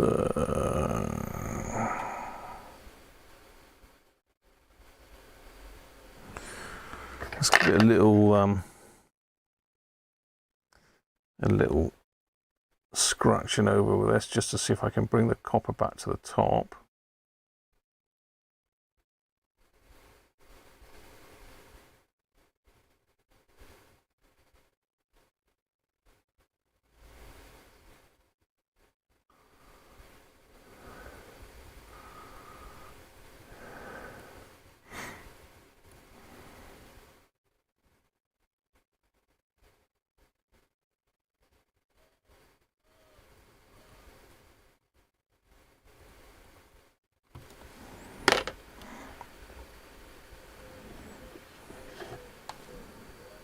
Gotta make sure I don't use the vinegar one.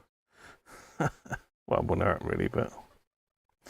So let's say it's either this pad or it's where these pads are going, whether we've got a broken track or trace or a vire's gone. I mean, I did buzz out all the wires, didn't I? So really it should be okay. I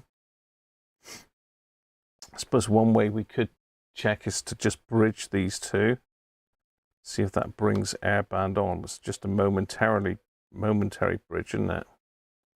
But let's get the wonderful black stuff out again. Let's just put a very fine blob of that on.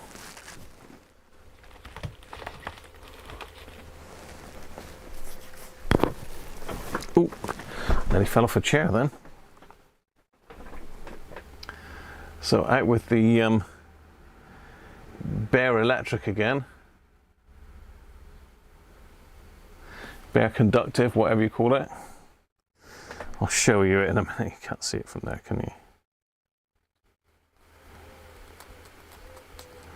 Just squeezing the tube about a little bit to agitate it. Make sure everything's all mixed in as it should be.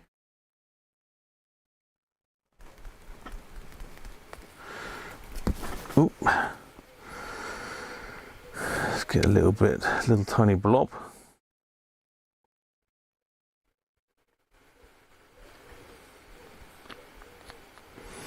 Use the tip of my tweezers.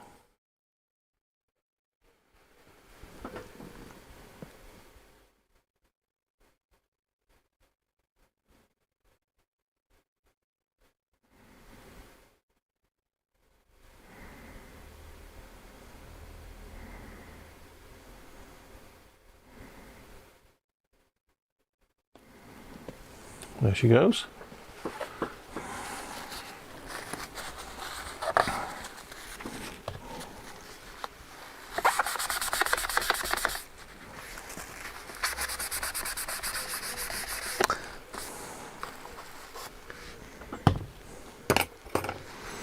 Just gonna let that dry now.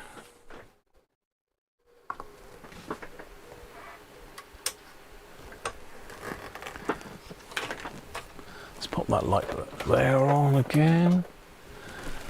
Zoom you in.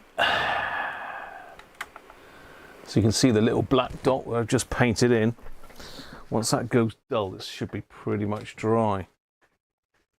Doesn't really say on this, but this is some that I've just used. It's the right stuff.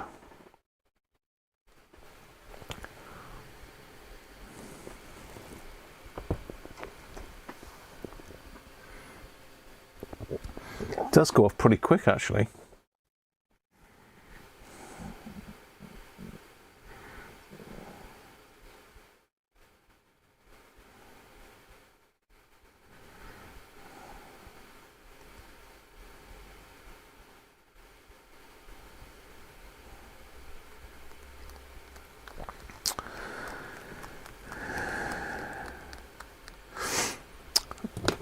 So if we look at the tracks going off of that, so we've got this one here that comes down.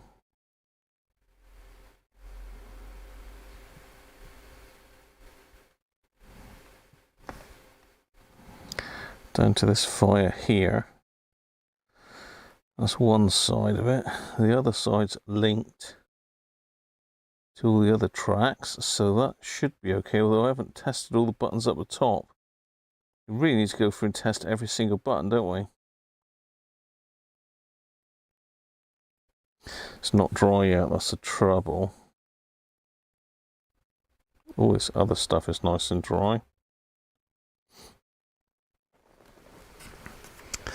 So again, if there was an issue with the back of the pads here, you could put a bit of that glue on the back of these and refresh it. So that's something else that we can try in a minute. It could be that that's got washed away, that particular one.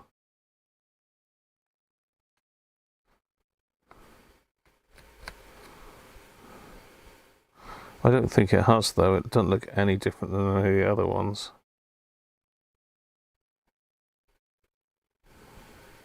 But there was definitely corrosion up through this side of the board. We can see, I'm sure you can still just about see the green on it, can you? I don't know if it's going to show up on in the light, but there was definitely there's definitely green right the way down through here. Into here, all the way down through this bottom here is all still, you can still see the green coming through. And I've got grease or flux on that now.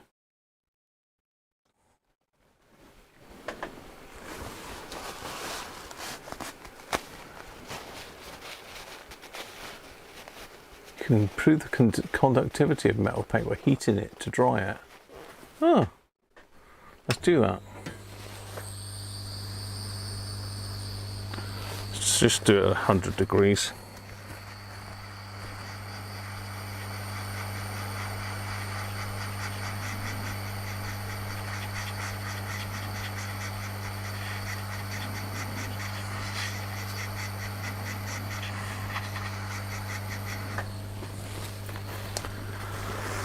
Let's see if that's hardened off now.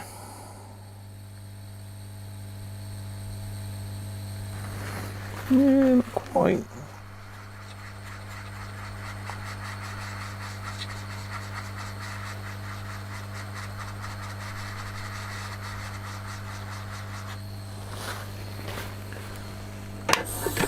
That should be enough to cure it.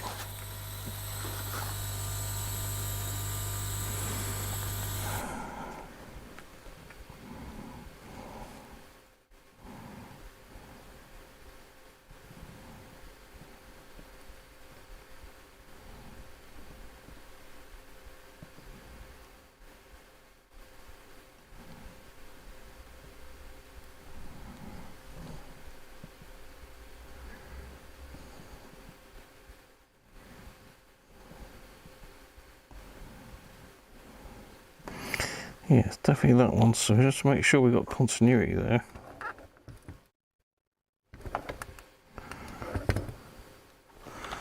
And then double check the continuity in a minute. Across the board. While it's out. I'm sure I checked all of these, I'm sure I did.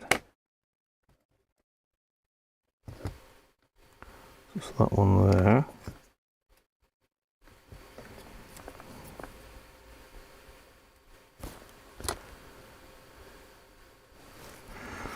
I'm not joking.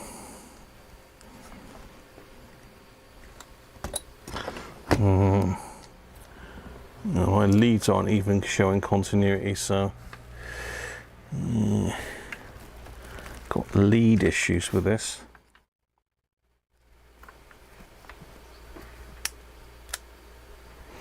Yeah, not even touching. Oh, hang on. Right, let's try it again. So that one there.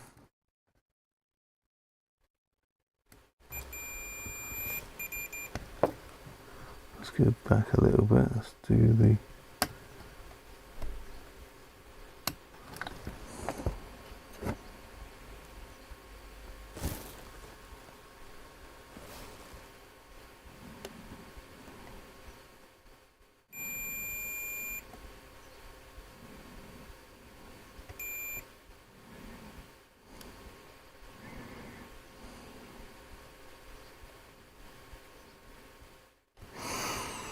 It appears to be. trouble is I might be just measuring the, what should we call it? The doodad A.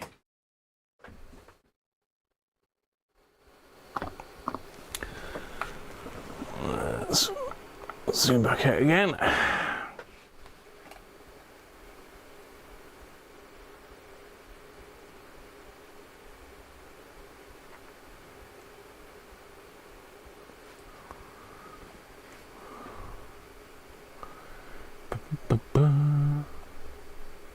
Nigel Holland, afternoon to you, Nigel.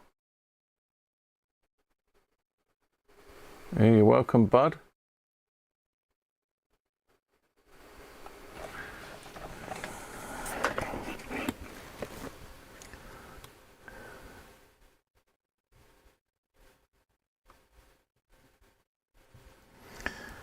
It's more than likely going to be an issue with the board, isn't it?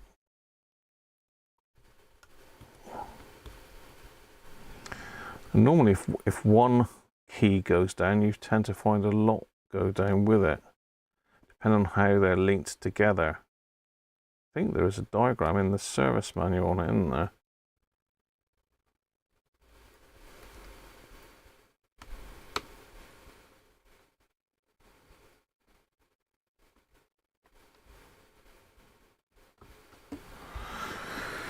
Right, let's hook her up again, see if that's made any difference.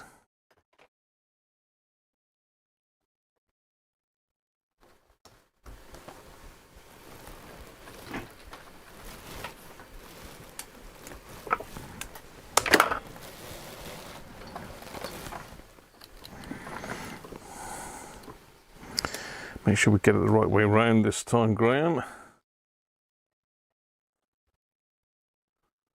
That's definitely a negative.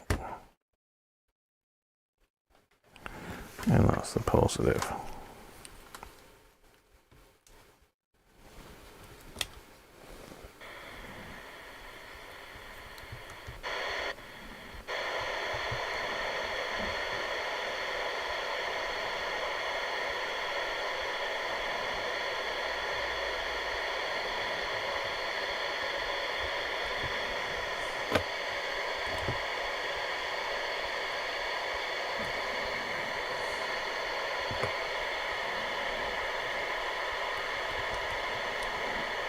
See, that backlight button is not working great either. It just works occasionally.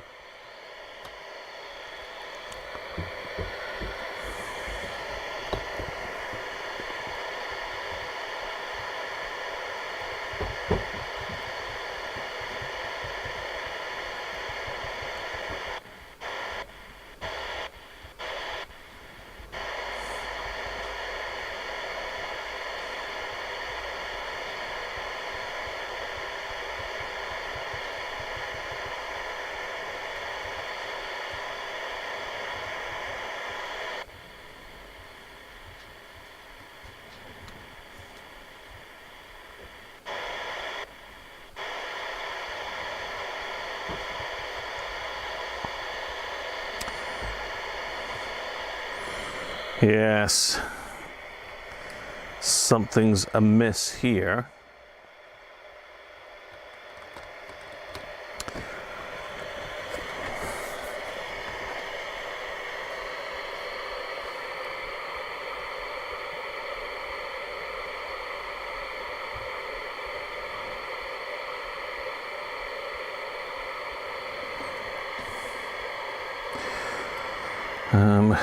Let me think. Let me think here, Graham. So that's definitely there.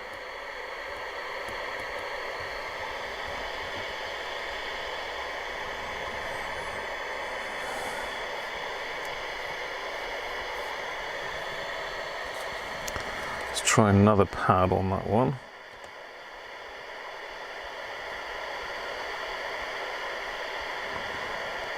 It's definitely not the pad itself.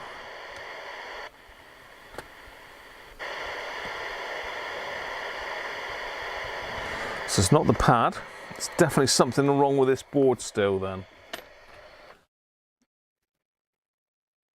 Oh, hello. I think I just knocked a couple of the wires to connect it back to...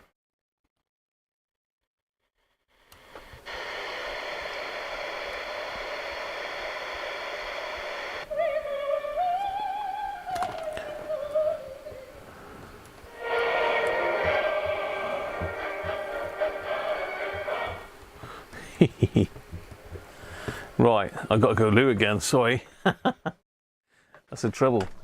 Pint and a half of beer, see? Soon kicks in.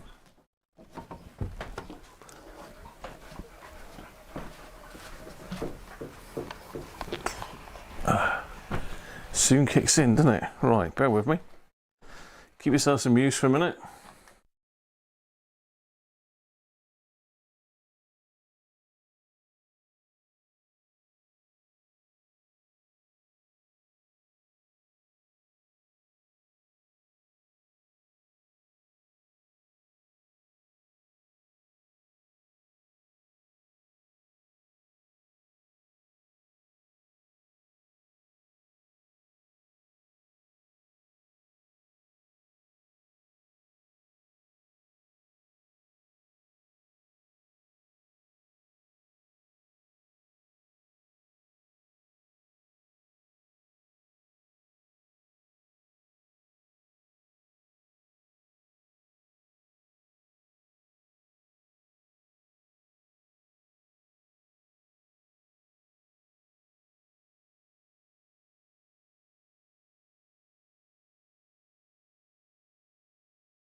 Right. So where the hell is this problem? The problem is these carbon tracks don't measure the same as like a normal copper trace do. They're higher resistance, so you don't really get continuity through them as such.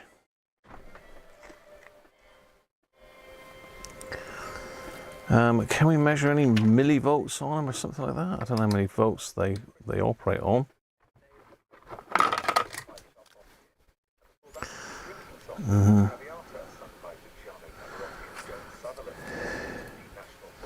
Center pin's negative, isn't it? So let's use that. So negative. Measure if we've got any voltage on here. From that. That's measuring something on it, but not a lot.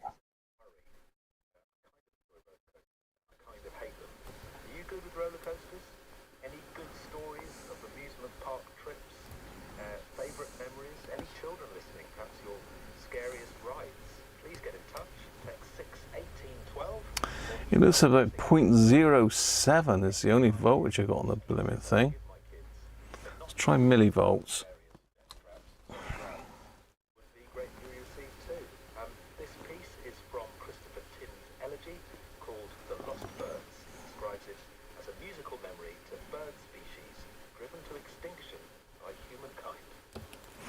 Okay, let's try a different ground then. Let's try it from there.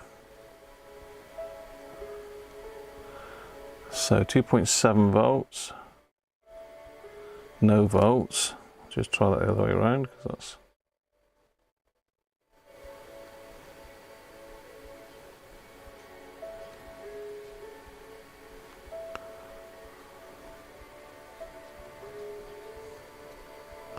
Have we got a problem with that one as well, I wonder?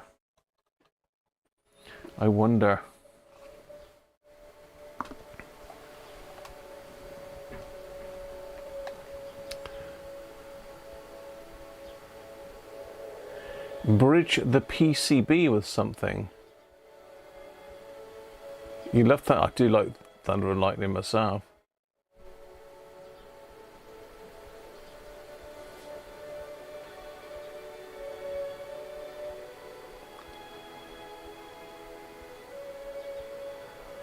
Do I have them all memorized?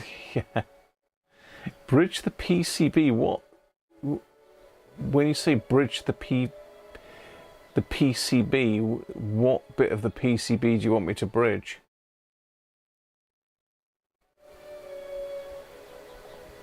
Keyboard is going into CMOS electricity, so you only need picoamps. Yeah. Try it on one that works to compare. I did bridge it with the tweezers, yeah.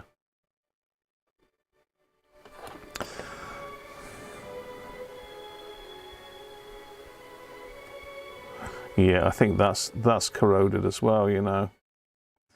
So you can't see it. Looked fine under the microscope, didn't it? It looked fine under the microscope, but no, that is also corroded underneath the black stuff. It makes you wonder how much other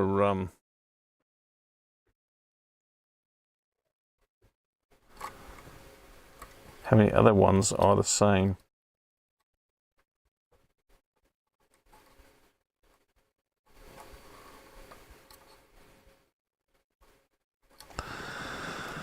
Yeah, that one is the same. I mean, unless I'm just scraping away at some sort of solder mask, but I mean, to me that looks corroded there. I mean, is this green solder mask or is it corrosion? I don't know.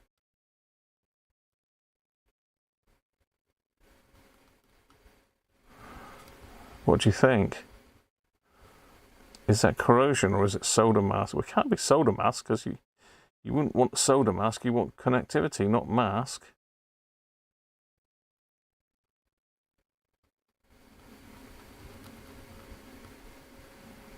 But that pad looked fine to me, but I just touched it with the tweezers and a bit flicked off of it, so clearly not any good.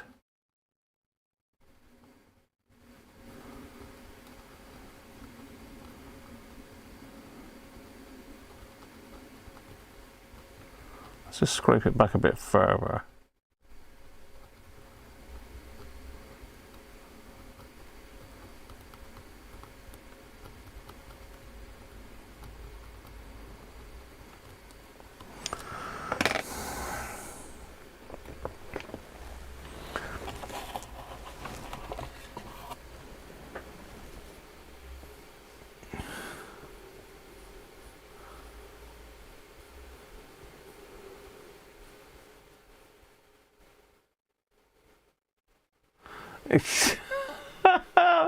That must have been a sight, Rich.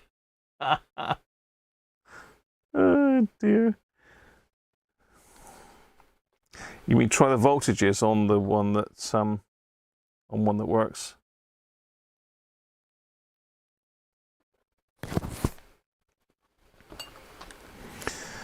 All right, let's get another bit of paint out.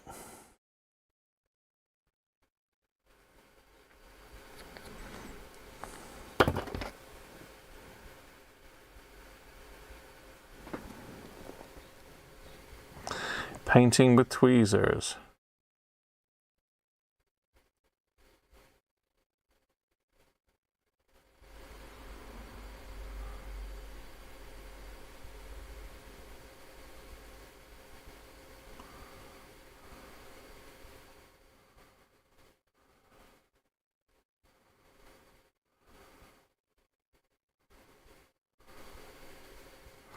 It's going off already. It goes off pretty quick, doesn't it?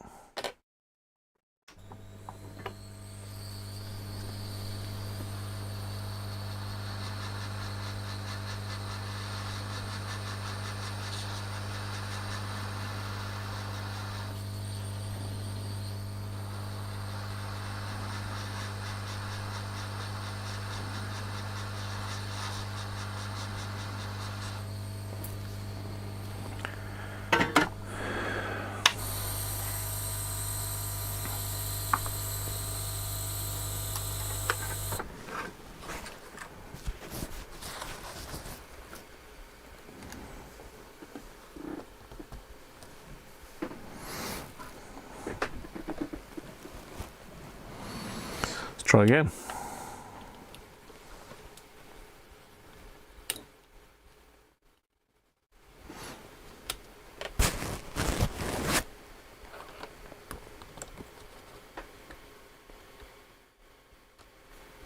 Yay! First time! Hang on, let's make sure that wasn't a fluke. Let's make sure that wasn't a fluke. Oh, you knew I could do it, didn't you? You didn't doubt me, did you? Anybody doubt me?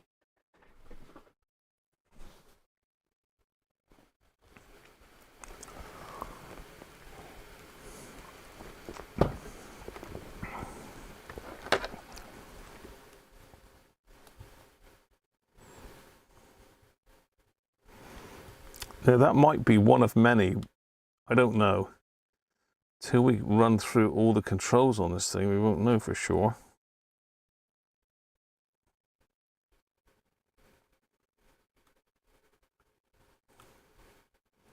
I'm just hoping that that's cracked it.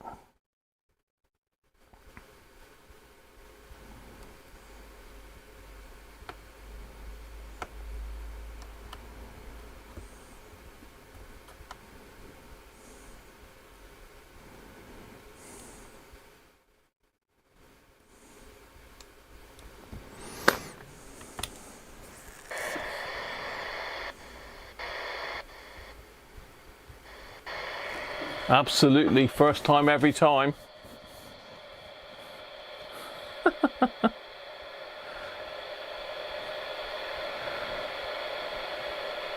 Chicken and skin dipping. Yay! Hallelujah and all the rest of it. Praise be to the bishop's finger. Right, let's have a look at some aerialage then. Let's pop that off for a minute. Let's get some aerial situations going on here. Let's put this thing through its paces, see if it's improved. Should have improved, but you know, not necessarily.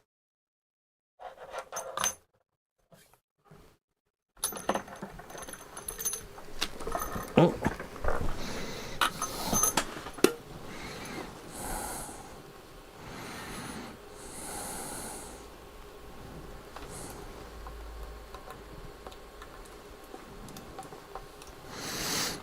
Right, so let's go in with the AM aerial first, and the ATU, and we'll see. This isn't great lower down. Itchy leg. It's not great lower down this on the lower bands. But you know, it does work. It's not quite as good as a ferrite, I don't think. So it's a very top one. That's right in there. Hey, yeah, okay.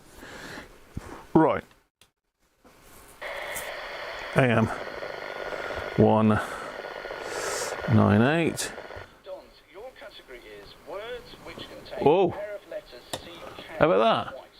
Now, once you've said a word, Full house. forms, so if we allow proper nouns, which we don't, then saying Pickwick would rule out Pickwick. But what we were trying to get was more than 2, wasn't it, on the ferrite? But we've definitely got a full scale on that now. Can take that down with the, you see that moving up and down? With the, let's get you in a bit closer to everything so you can see the display. So I'm just moving the RF gain up and down, look. That's okay, and the DX local, I believe, is this one. Well, that is working, but that's a good signal. It does when you go really old school on it. So you missed a few.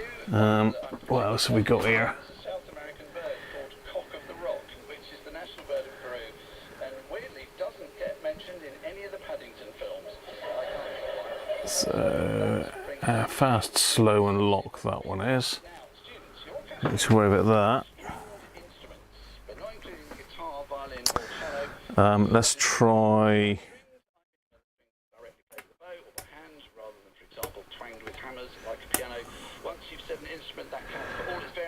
Let's try, say, 20 meters. So 14, 2, 5, 0. And we want SSB. So how do we turn it into SSB? Which button is that? It is that one. Upper sideband.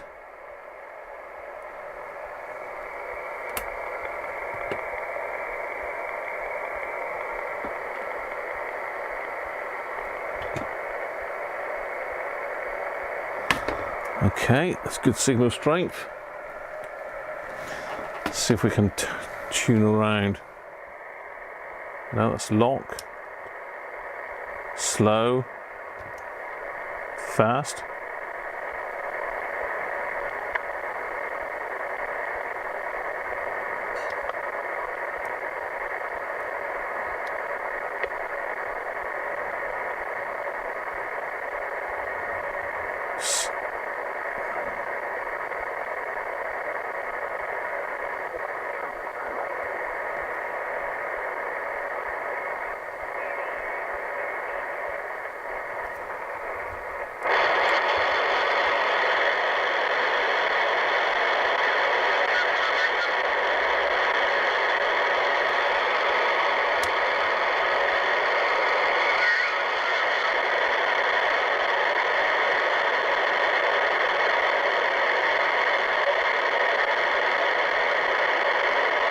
Not very good, is it?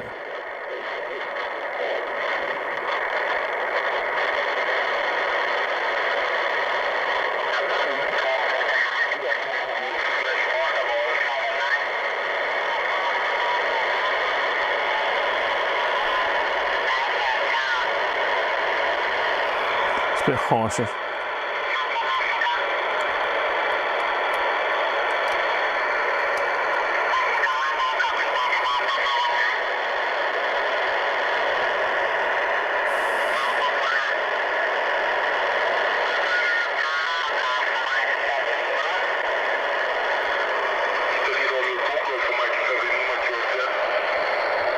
That's better.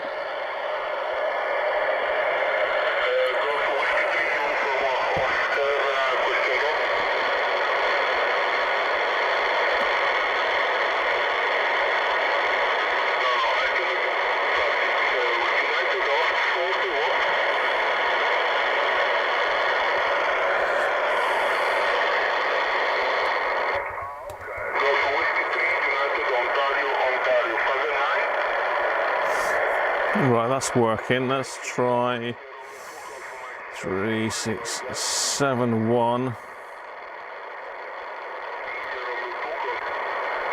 That's going to be lower sideband, which is that one.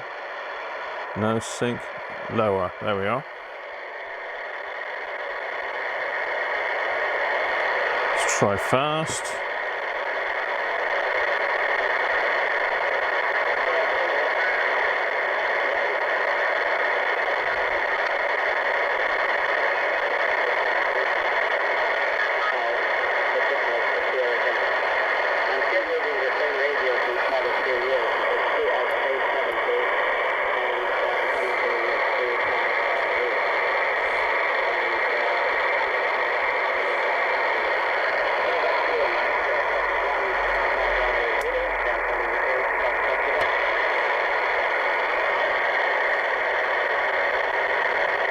Quiet, it is quiet on the bands, isn't it?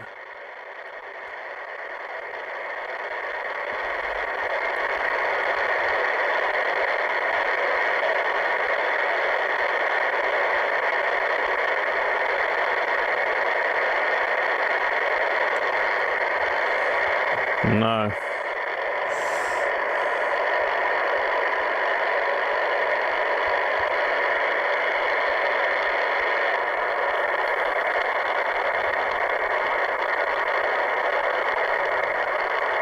not any really strong stations on.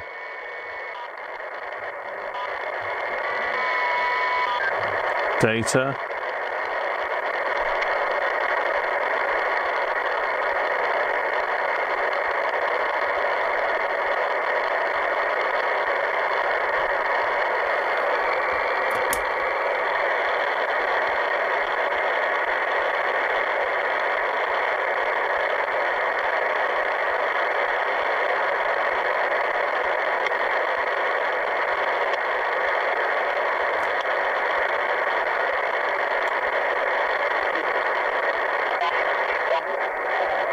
Oh look, there's someone up at 335. Don't see many people up around there.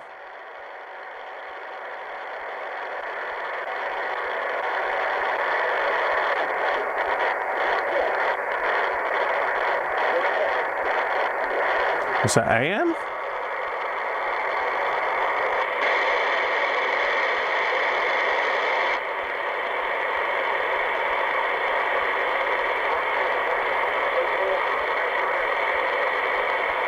That's AM, I think.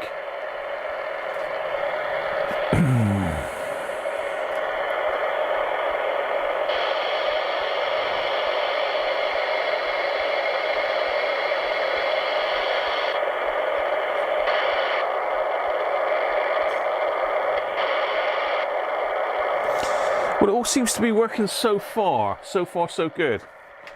Let's see if we can hook up. See if we can hook up to Airband then. So I'm going to pinch that out of there. Pop that out of there and into there. So I've got my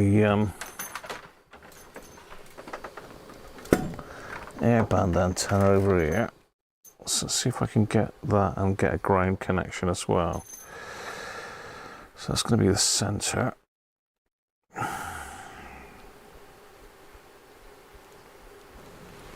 Just need a ground.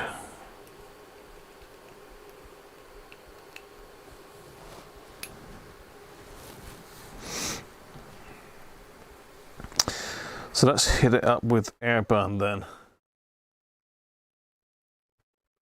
Which still works. Now, common Airband frequencies. I've been sort of having a bit of a nose around, and one of the really strong ones here, I believe, is 132.950. I don't think we can get that one. 3, 2. Oh, hang on, wrong one. 132.95.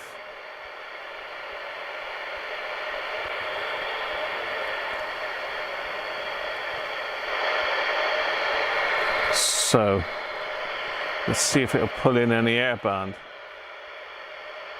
There's no squelch on it, which is a bit of a pain, isn't it? But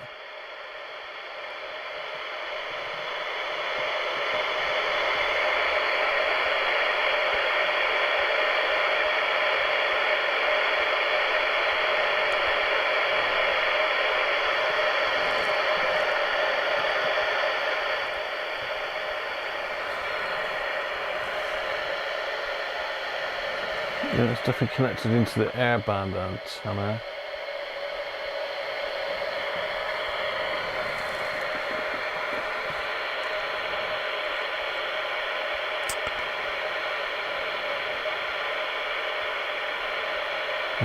Where else have we got? We've got Brecon.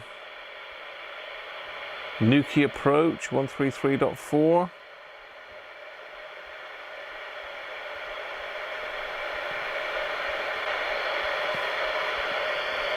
Nothing's going to work now, is it?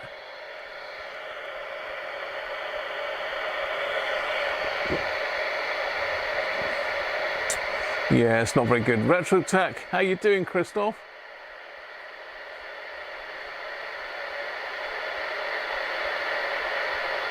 Can you get MB FM by using slope detection with the AM filter? I don't know. Too much antenna, yeah.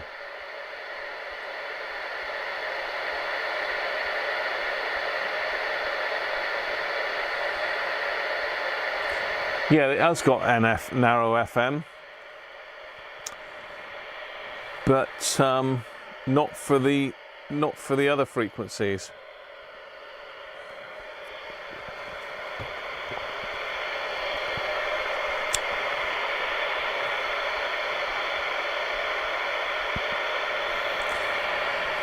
Well, either Airband's completely dead, or it ain't picking up a lot.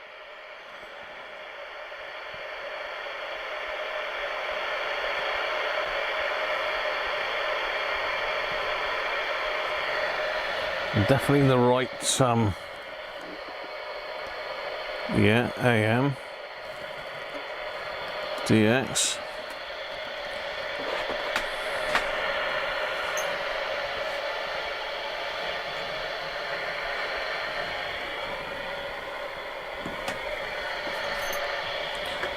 Let me just put my other radio on a second and see if I can find something that's active. I can do a mega scan on this thing.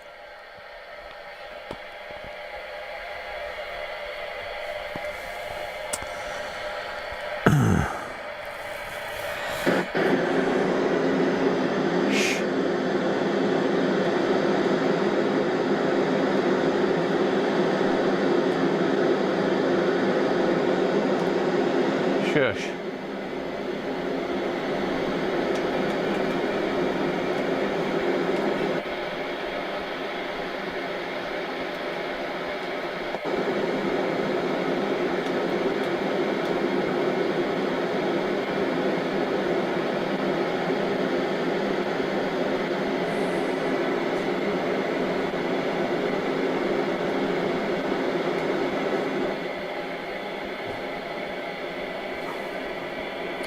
One 132.3 just got a hit.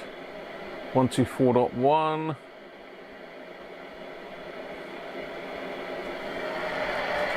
Let's turn that down a bit.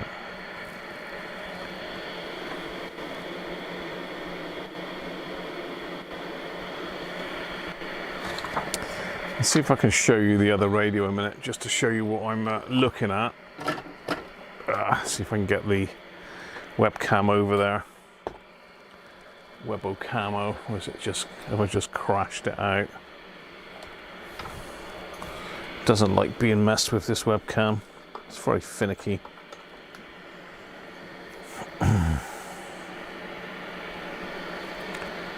It wouldn't be the first time it's crashed the whole screen out, the whole stream out before. Okay.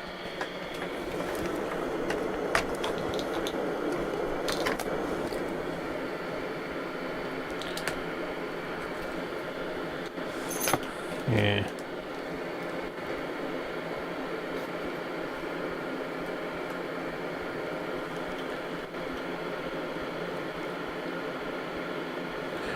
Right, where's my webcam? I can't find the blooming thing now.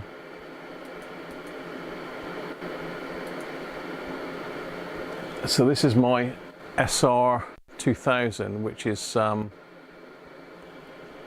basically the sort of thing the government used to monitor your frequency. So I'm doing an FFT scan there, look now.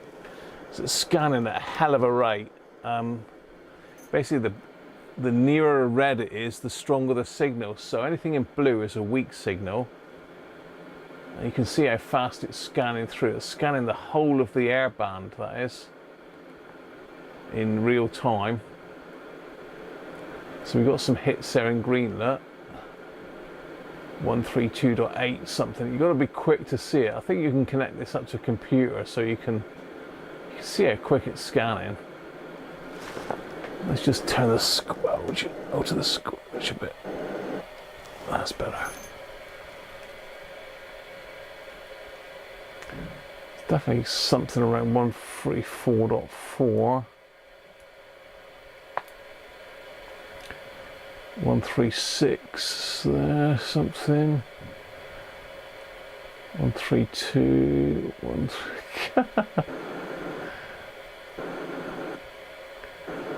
132. So this has got the 833 steps in it. So we see a red one, then that's a hellish strong station. Yellow one is stronger than green.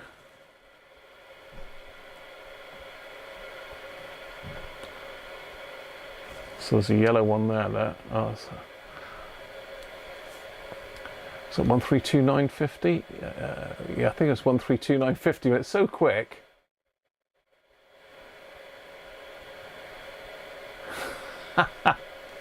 You've got to be so quick. Come on, let's find a yellow one.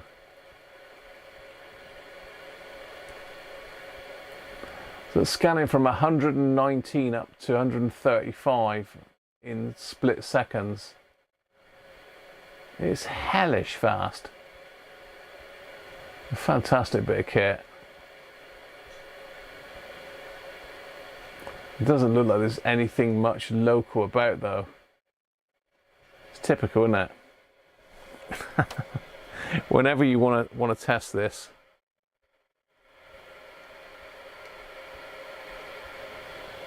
and every time I look away, I look at the screen and we get a hit.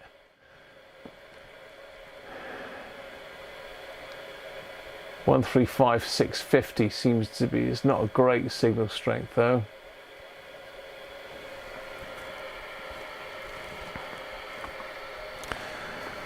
So yeah, there you go. Sneak preview of the SR2000 in action.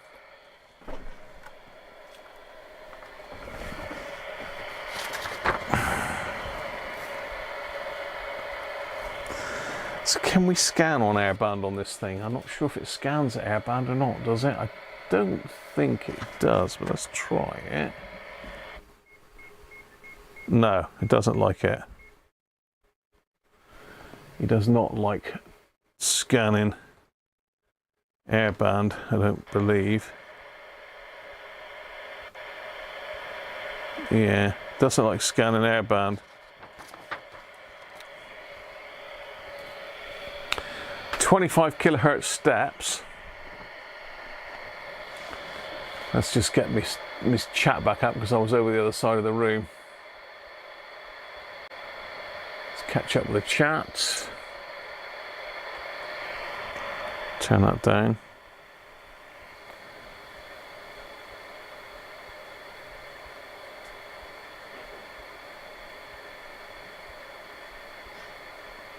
Yeah, I've heard they got IT problems.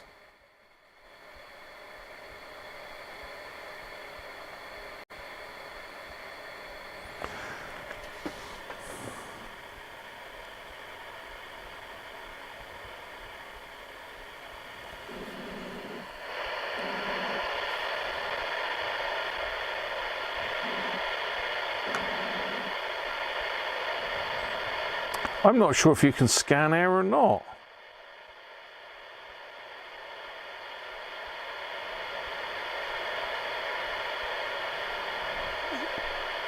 There's literally no planes. What's going on here?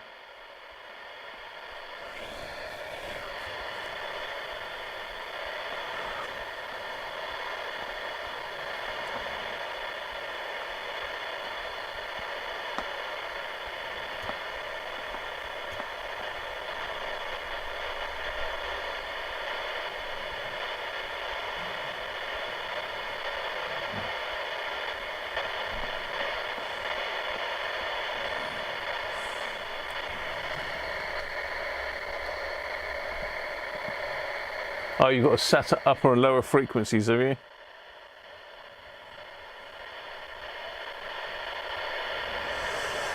Let's do 132,950 is our best hope of getting anything, I think.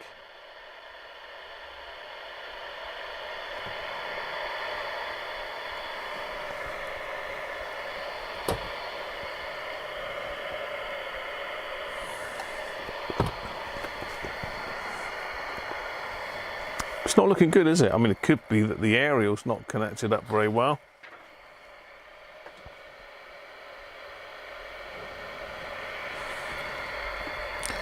I could get the big aerial over here. It's connected to that other radio. I don't know if that will stretch this far. It might do. Let's just turn that one off then.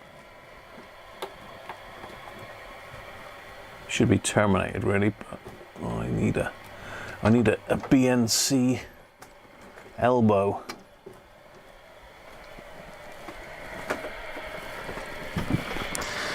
Let's connect it to the mental antenna then. This is my ham radio antenna for 2 meters and 70 cents. It does work very well on Airband.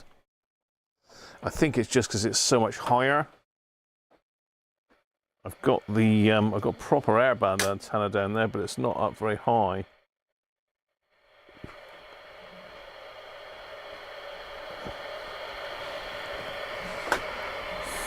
Okay, that should be connected up now.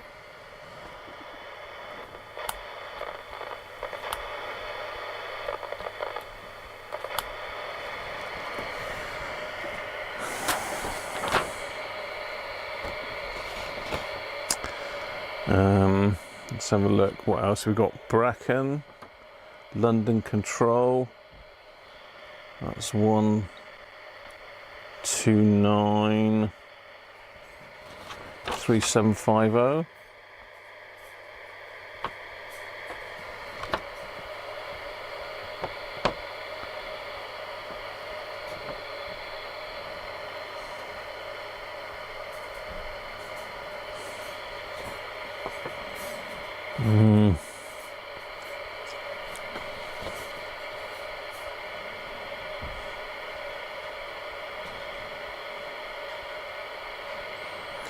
One 1318250's data. Let's see if we can find that then.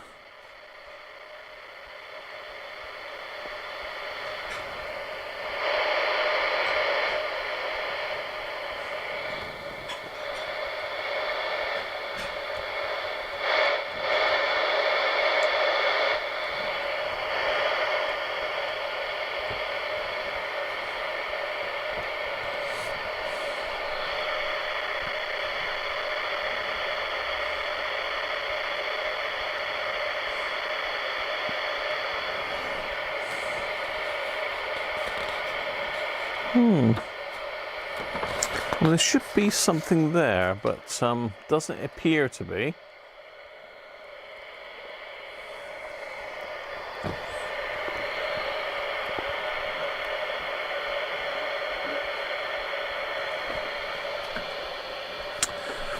Let me just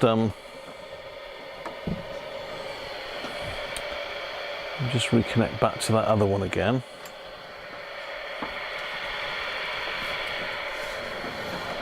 And then I'll see if we can get anything on the other radio, just to see if this one is receiving. I mean, I could connect it up to the signal generator, but I like to hear live signals on these things.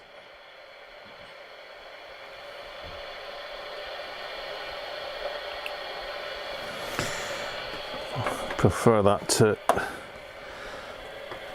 because anybody can push a signal through if they chuck it through at a high enough signal strength. Right, so let me just connect that one back up again.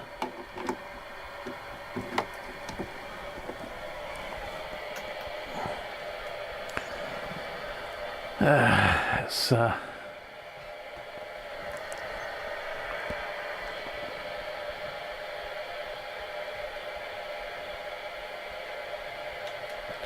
a VFO 132950.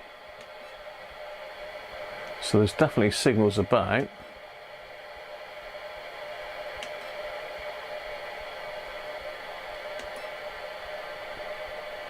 Spanning 10 megs here, so let's just knock the span down a bit.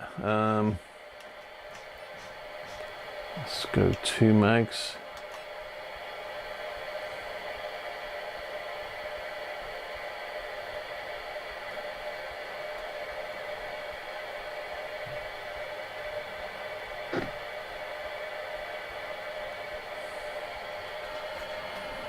Let's see if I can catch something on this one. 132850 sounded like some 825. Ah, that's a big one.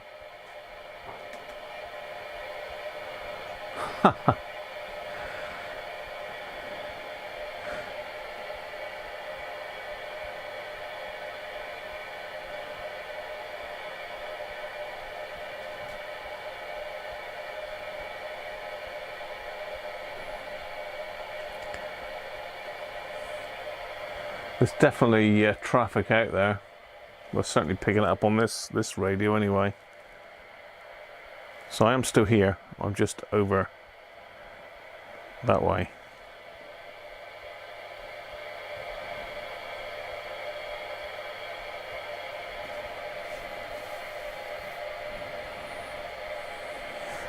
Let's turn that one down a bit. That's annoying. 127-130, goodbye.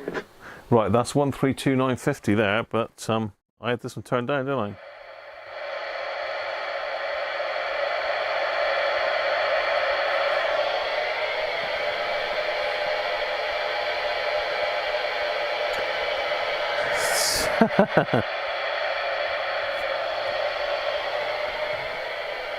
Yeah, there's lots of frequencies around that area.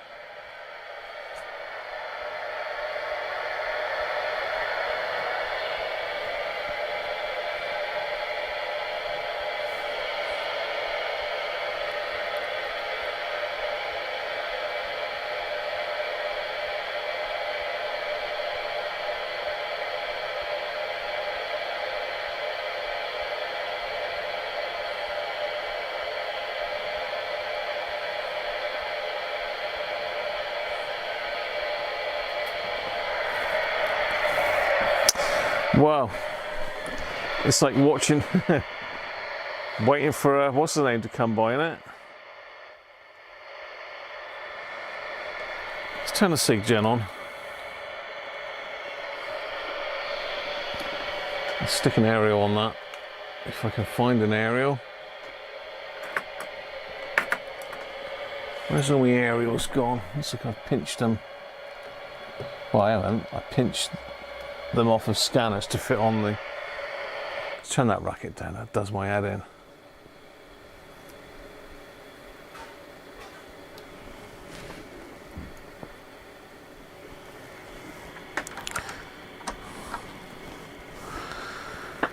Right, let's chuck out 133 dead then. Let's put a big amplitude on it, say 100 millivolts. Should pick that up.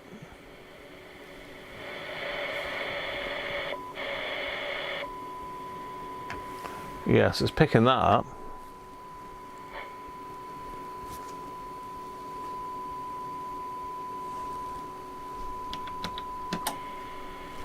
$10 millivolts, still picking it up. 5 millivolts. Yeah. So it is working.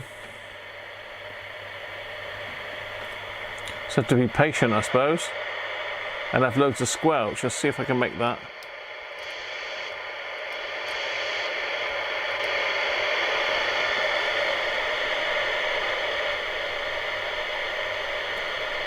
Sounds almost like FM, doesn't it?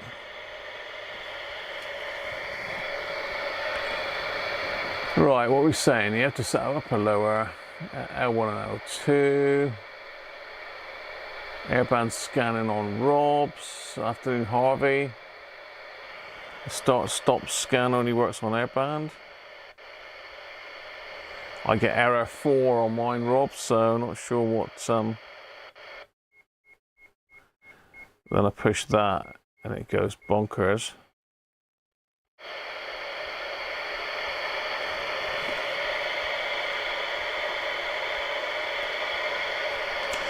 It sounds like FM though. Obviously isn't, it is AM, but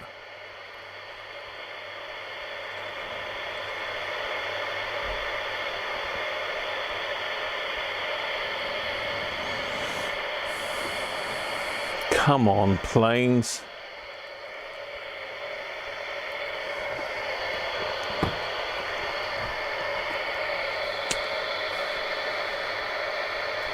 Airband's never been great on these. You know, if you're an Airband listener, unless you're sat next to an airport, these ain't that brilliant.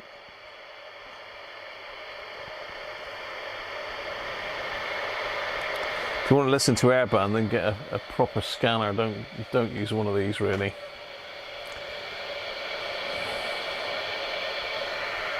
At least we can get Airband now, look.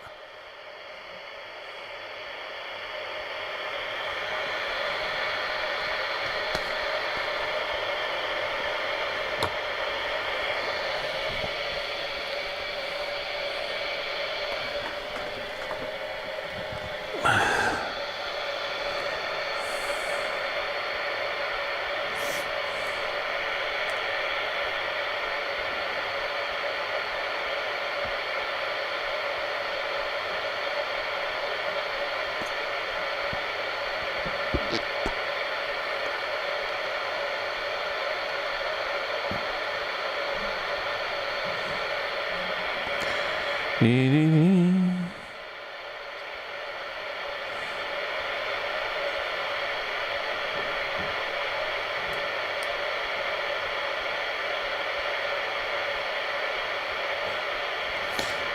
that's just annoying.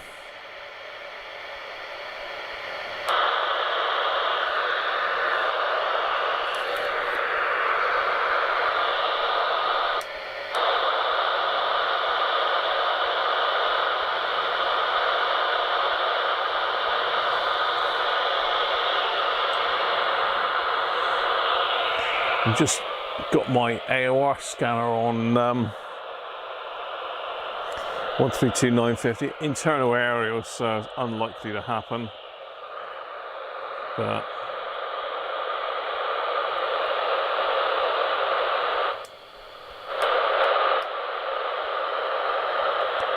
it does sound quite noisy AM today for some reason. It might just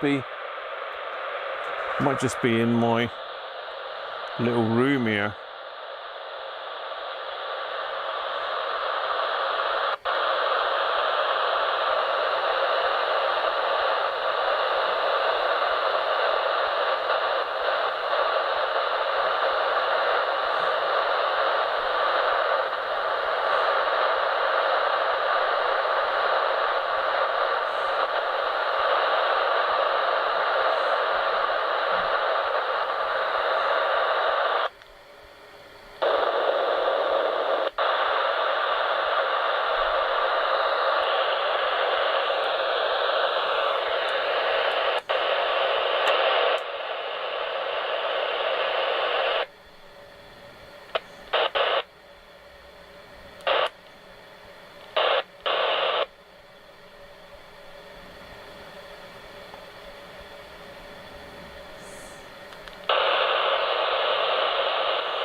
No, nothing's happening really on Airband. Always the same though, isn't it? Whenever you want to try something, it won't do it. I say, obviously the AOR picks stuff up because it scans so fast, but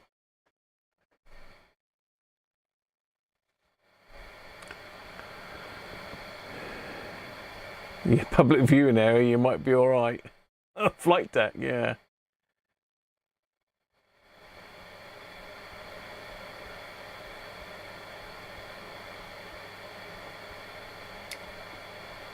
Yeah, you would have up there, Harvey. It'd be brilliant. But yeah, I'm not sure why it should scan. I can't remember off the top of my head. I don't use the 2001D for Airband.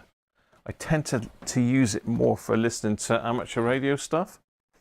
It seems a bit strange, I suppose, but you know, I've got masses of amateur radios here, and I use a little Sony to listen to it. You know, it's crazy, isn't it? I got thousands and thousands of pounds worth of amateur radios here, and I use a few £100 too fast. So I have got the instructions here, so we'll have a look, shall we?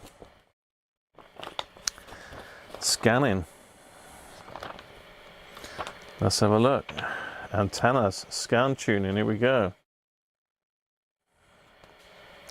Broadcast band scan.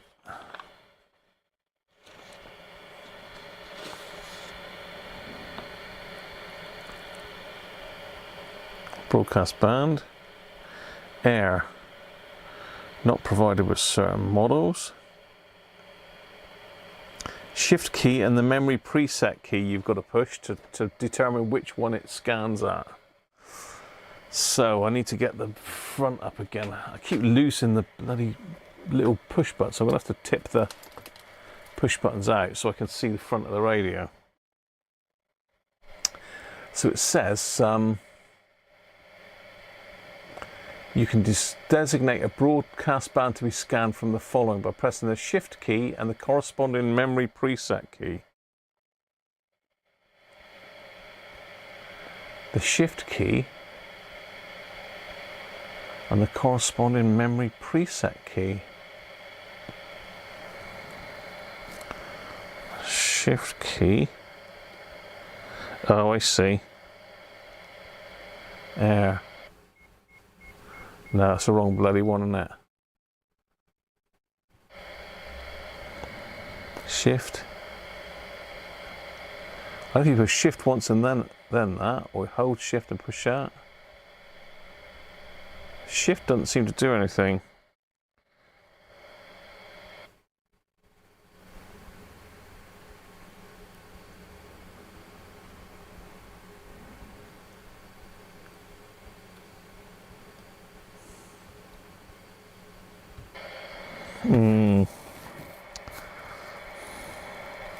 So the second one down is the memory scan. This first one is start stop, but it says that I'm going to have to read through this, aren't I? A2 is Airband.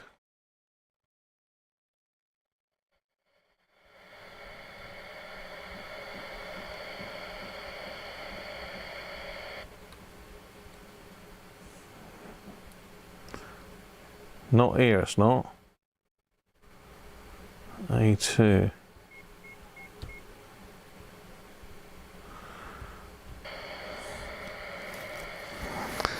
Memory preset.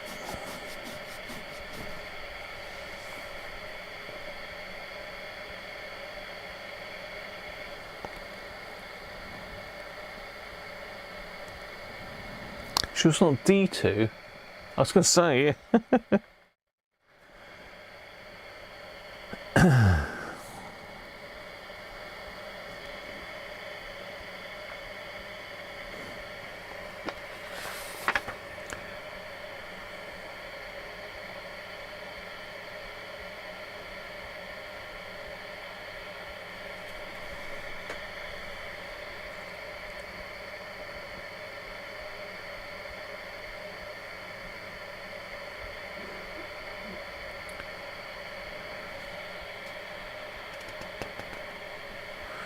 It says, keeping the shift key pressed, press the memory preset key with the required band indication.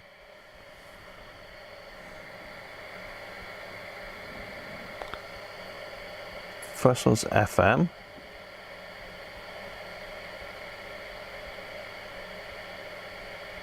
Scan 1, scan 2. Doesn't appear that those two buttons are working, FM and AM. 41 meters works. 31, 25, that's all working. Define, long wave.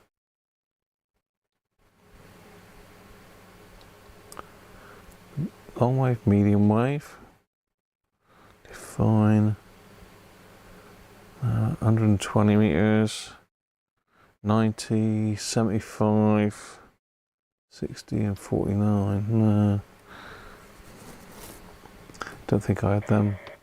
Yeah, that's working. It doesn't appear that these buttons down here are working, these two. So maybe we've got a problem with one of these two. So if I push scan up there, it works on that band. Go to that, push it. Oh, yeah, that's bizarre. Let's just go do that again. So we're on air. It's doing some strange stuff. I still think we've got issues with the old keypad, you know.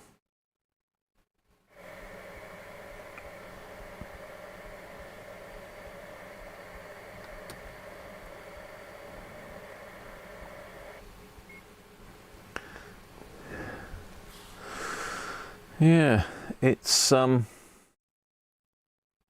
scanning where I had it just now. So I need to check those two keys down there. Yeah. That's two that I don't think I've done these. Okay, let's turn that off. We might have other things to do here. You know, it's ongoing. It's ongoing. Let's get the Mickey scope back in. I think we got the Airband. In fact, I can see three buttons here that I've cleaned off for coating, but it doesn't look like I've coated them, or is it just me?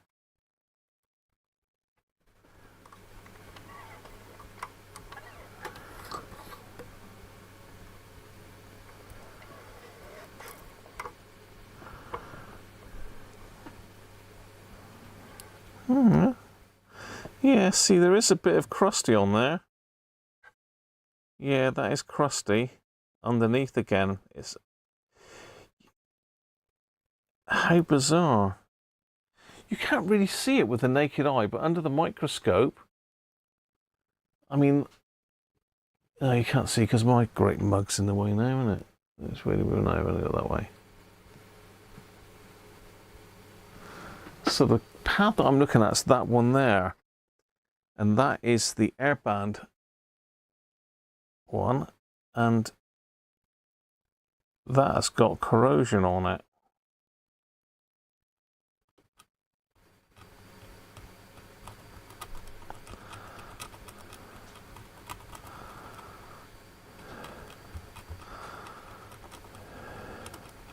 Was that a medium wave? It's one of them. But that's corroded again, that.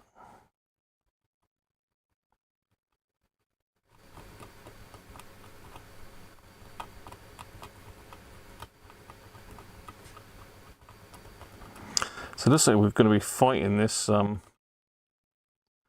keyboard for a while.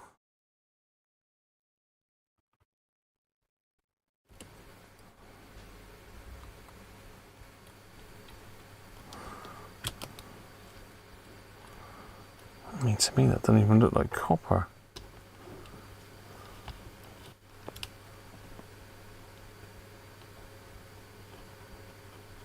That doesn't look like it. That copper there, that just looks like it's gone. See, there's copper there, that.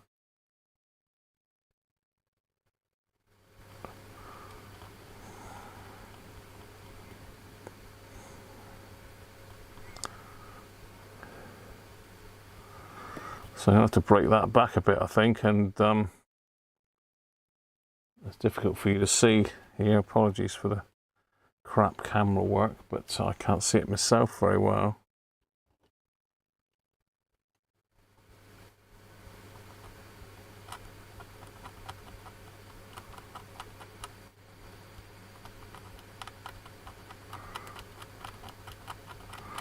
Yeah, there is something there, but it's pretty badly corroded.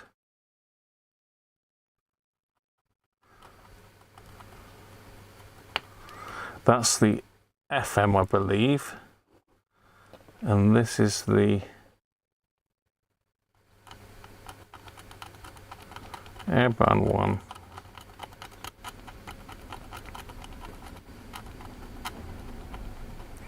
So I'm going to have to expose the copper there.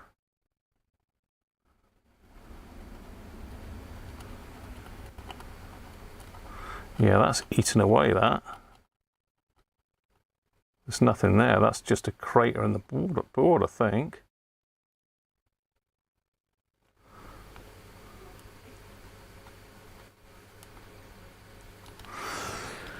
Let's see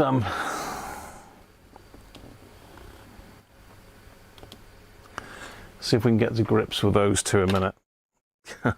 It's gonna be never ending, this job, isn't it? Say, this will be its last out in this one. I'll just continue with this one in the background till it's done and I'm happy with it.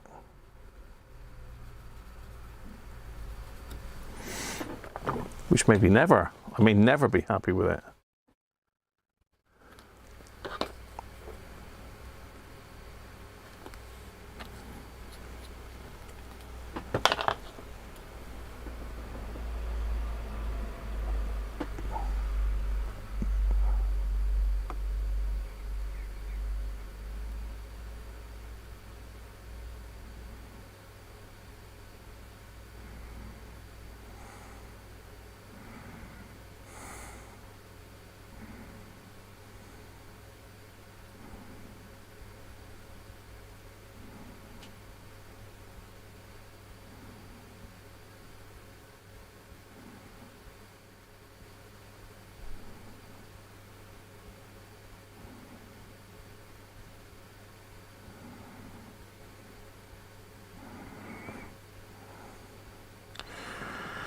Okay, that's connected.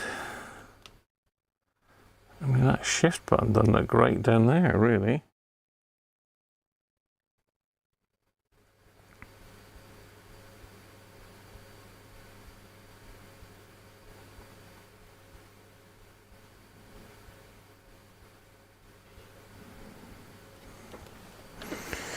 Let's try that. Let's hit it with a bit of the old airy air.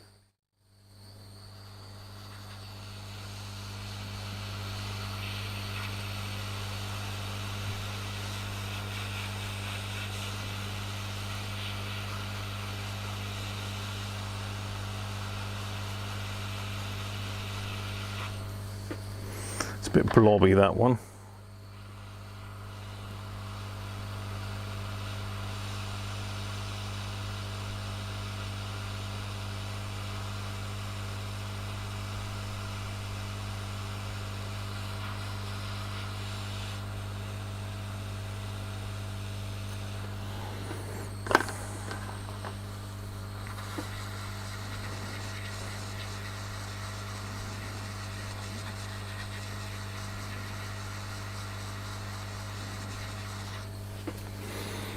Don't want to overheat it.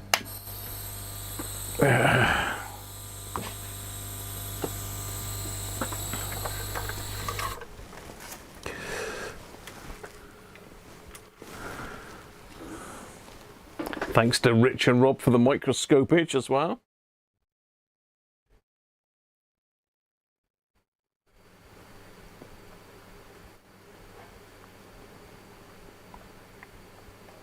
Button layout memory is. It's not, is it? It's easy for me.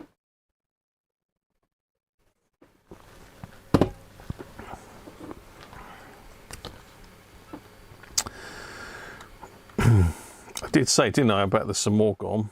Sure enough, there's more.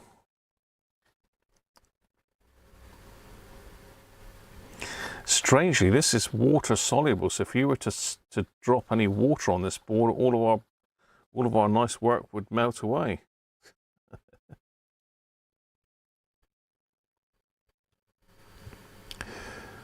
Let's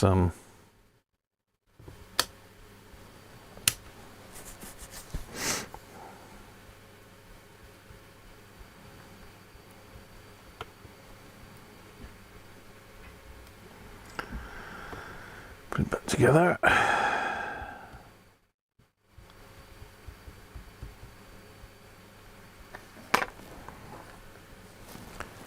Let's find the power supply.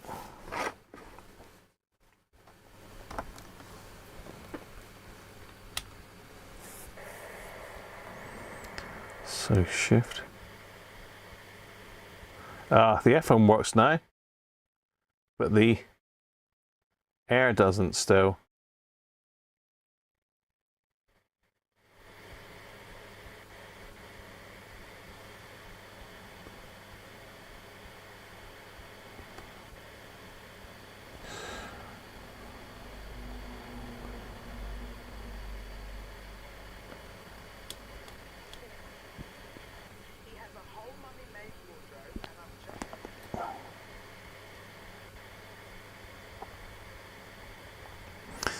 Yeah, that one's still not working.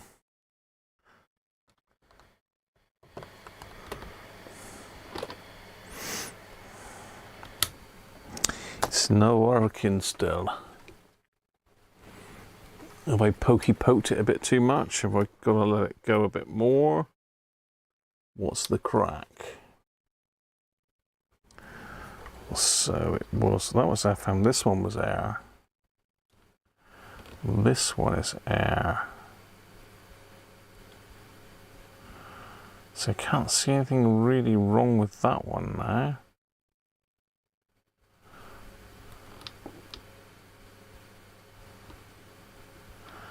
Unless it's got something else that's wrong with it. That does appear to be good there. Unless the vire's bad, but I don't think it is.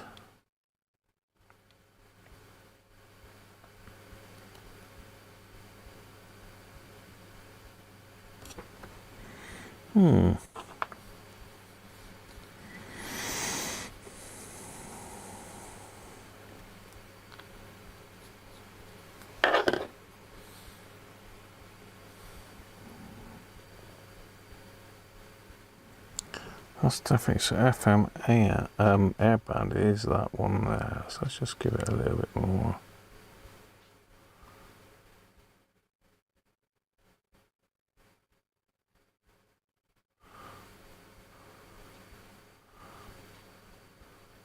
So it literally did look like there was no pad on that one at all. Oh God, there is now.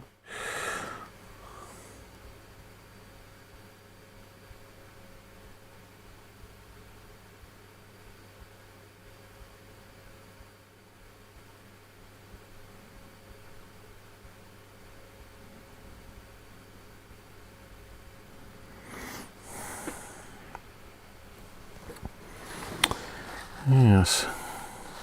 Of course, smelling nice downstairs. Mr. Cruncher's cooking up a storm again. I'm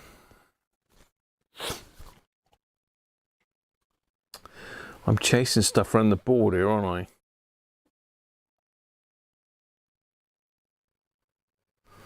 So probably that. It might just be that it's not conductive yet. Let's have a look at the back of the pad, because don't forget these did get a bit of corrosion on the actual conductive material on the back, so it could be that I've got a bad pad as well.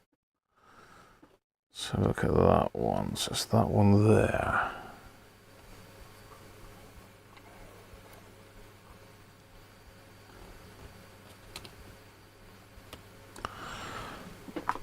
So it's that one there that I'm looking at, but I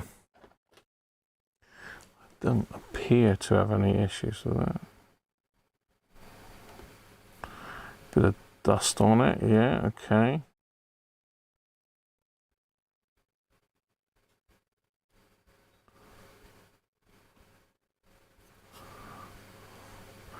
There's more dust on the other one here.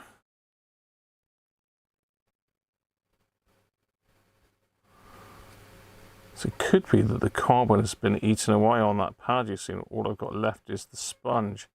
How would you tell that? Would you get a resistance reading? Would I need to go like mega ohms?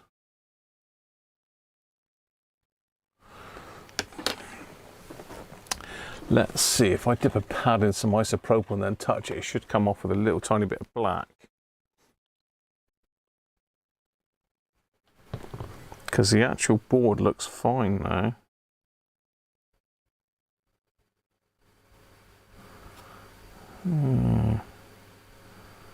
Difficult to say, isn't it?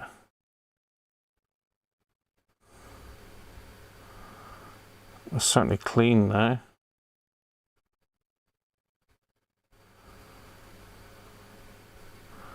Yeah. Who knows?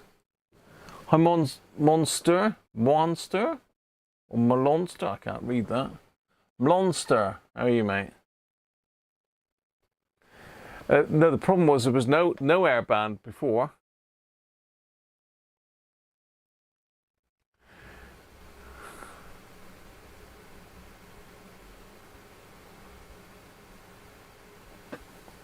I do love a bit of punishment. I do.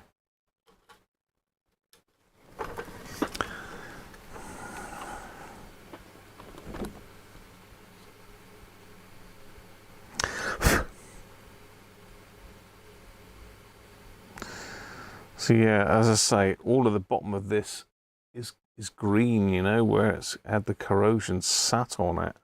So the bottom of this board's been hit hard. So put a little bit more on there, but I don't go mental because it's just gonna clag up.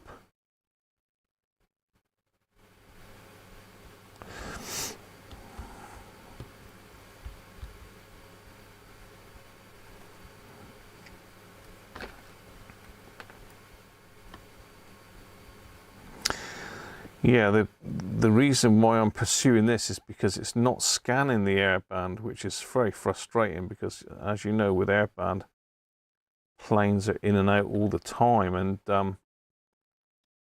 it's a job to land on a plane, if you know what I mean, as far as listeners concerned, because they're flying all over the place. Yay! It's done it. It works. That works anyway. So then we've got to hit the scan. Yeah. We are scanning. We are scanning. Just wanted some more jollop on it, that's all.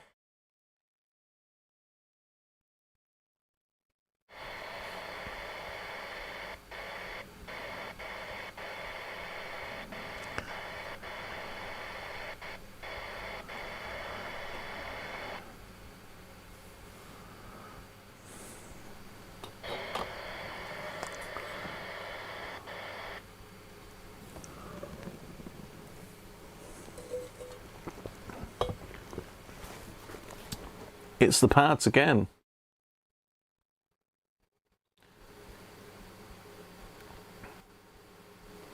No worries, Thomas. And let's hope Susie gets better, mate.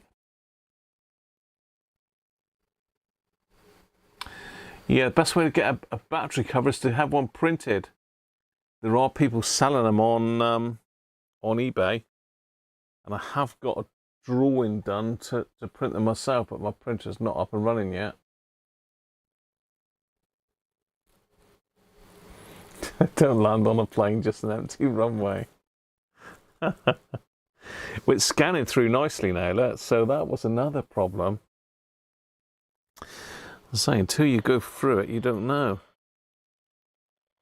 Did it think it found something there? Obviously, clearly it didn't.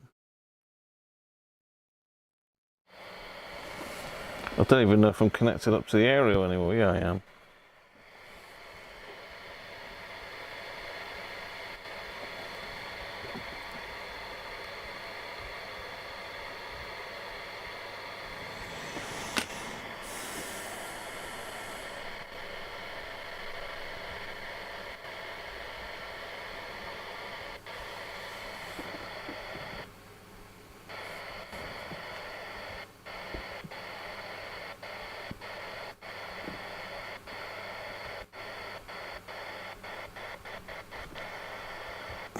I'm sure if I disconnect the aerial,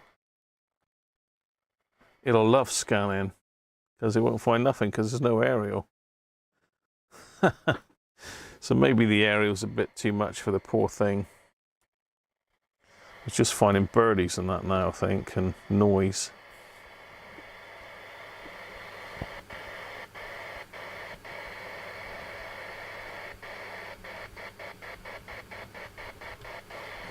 Yeah.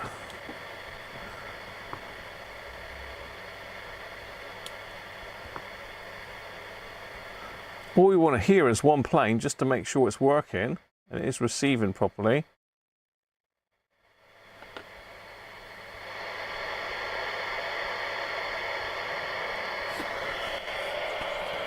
Oh well. Oh well. Cheers, Derek. Catch you soon, mate.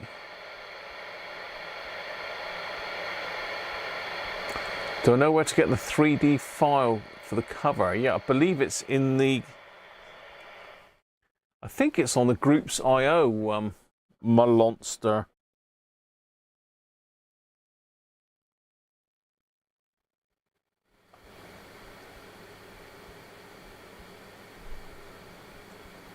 Oh, Thingiverse has got it as well, Rich, has it?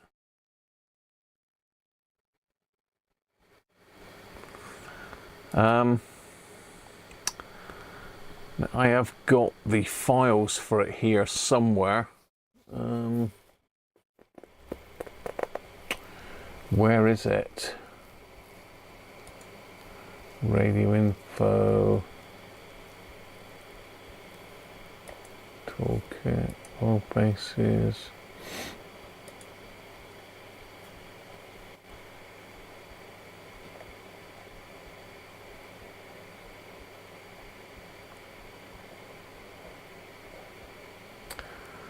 I can't remember where I put the blimmin' thing.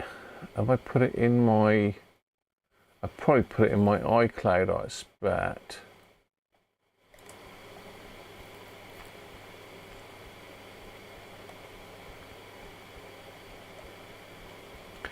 Radio info maybe? No, just check that. Yeah, but yeah, it is easy enough to find. Let me see if I can find it for you while we're on, because I say I'm just folding up now. Pretty much done with this. I mean, the only thing that was well, the light seems to be working all right now. Maybe that was tied in with the dodgy what's names.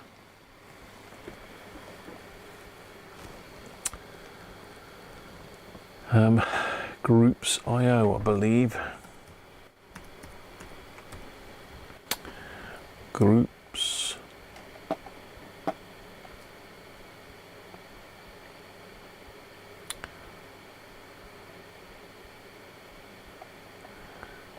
(2001D) files.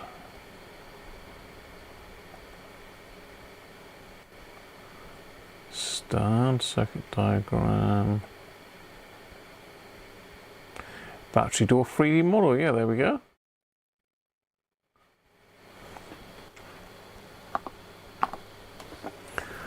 So, if you are in the 2001 Groups IO group, there is some.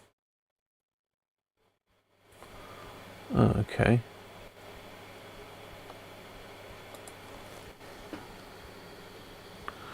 There you are. So 2001D group. That is a very good model of it. That is absolutely perfect. So all the files are in the 2001D group, look, which is this one here.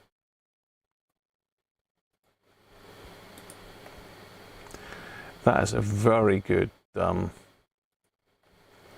copy of it.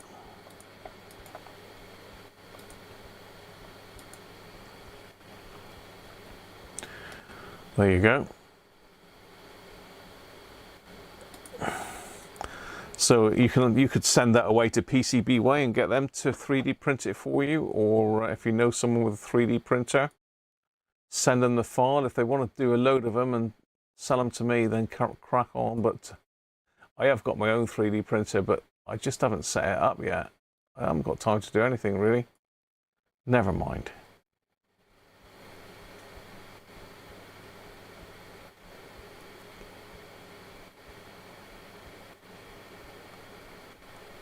Well, you need to join it then. All you've got to do is click on join and you're in.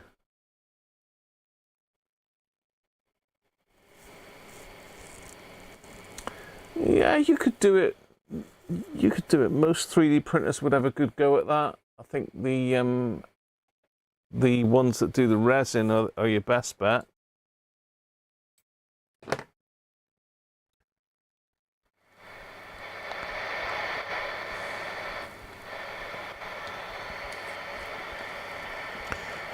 I'm glad we got the scanning done now. That's sorted.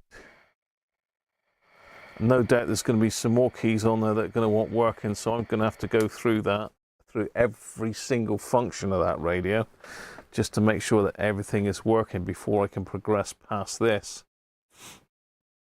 So yeah, I've got a bit of work still to do. But I think overall that's pretty good. One thing we ought to do before I go is just connect the ferrite back up and see if we've made any improvement to the AM reception by recapping it, because I've got a funny feeling we've got to have a twiddly with that pot there, or the AM IF. But it seems okay. It's picking up amateur radio, seems to be fine on it. So let's flip it over and connect up these wires a minute. I'm just reconnecting the ferrite into it. Oop.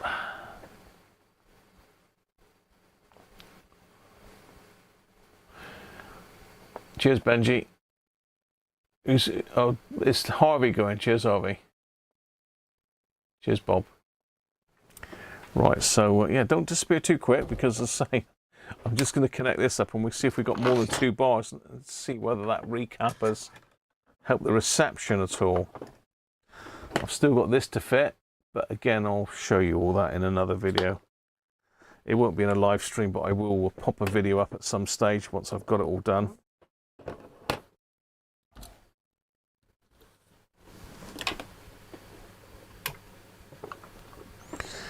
Right, let's get my eyes.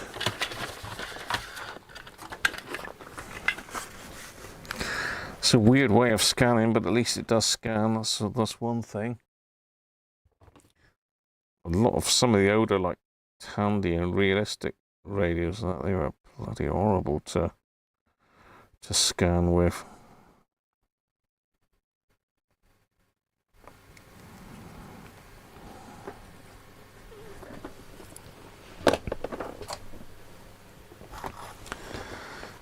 Right. Let's go green.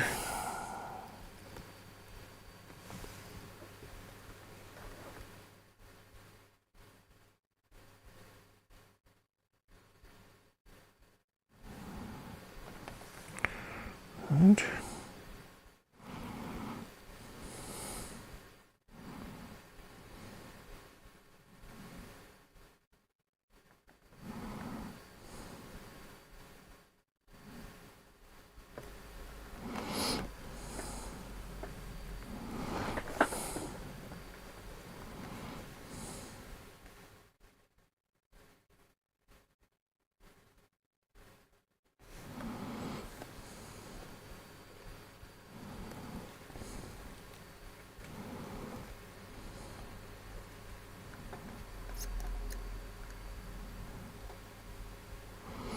well, at least I think that's where they go anyway. Let's try it. Try it and see.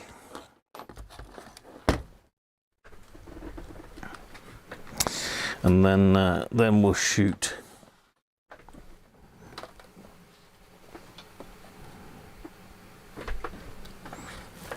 If I can clip my wire.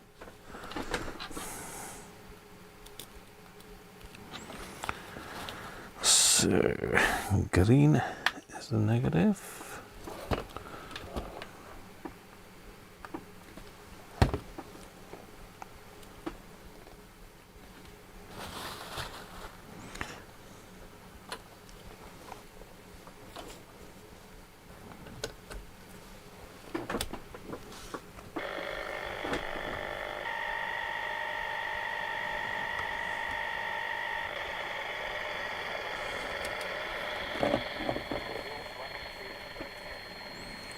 Whoa, yes.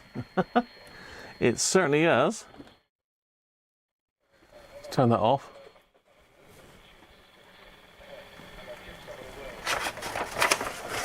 Take some of these out. That one, and that one.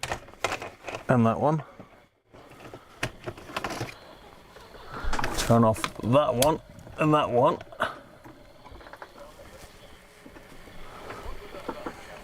And that one. And look at the lights now. So if you remember, before we recapped it, we had two lights.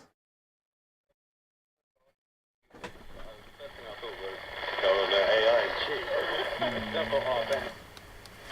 so I cheated many a time here, and I added that, so don't write me and say that doesn't make sense. Here we go. Mockers, dress, camera, So swimming in the cob tea. Just give us that one again, Archie, because it's so... it does make a difference. Dress, chamomile, swimming in the cob tea. Falk, thank you very much. There's lots of noise in here, but Well, they were both good, but Archie, I'm going to go for yours because it was a shamagram. 1, 2, 3, 4, 5, 8 lights now. Look, by the looks of it. 2, 7 lights. Tom Chatfield, Mona Archie, and Archie Manuel Pillai. And to the AI poet, who I've just heard, breaking news, he's presenting the Verb next week. Ah, well, what's that switch down here? The Verb was presented by Ian Macmillan and produced by Faith Lawrence. Oh, Radio 4, the shipping forecast issued by the Met Office on behalf of the Maritime and Coast Guard Agency at 1725 on Sunday the 21st of July. Oh, yes. Synopsis at midday. Low Shannon, 1003, expected North England, 1009. There it is. There it is. Yeah, the design that I've shown you there, I've actually downloaded that myself to print for myself. So that's the best design I've found so far on the net. You're welcome. And well worth joining any of those groups.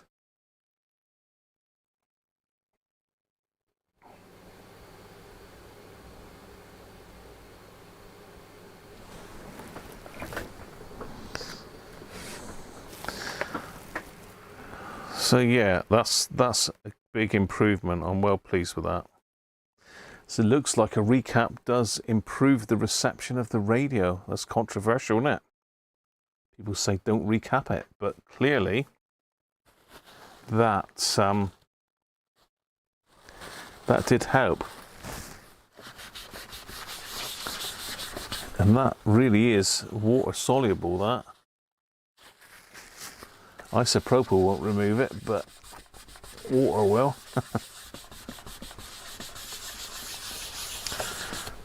So I don't know which caps it was, but obviously there is some caps in the IF section. FM, just thought it's time to mention that because FM. Oh, you are Folk. Oh, thank you, Folk. Thank you very much. As in Colombo, Mr. Peter Falk himself. Legend.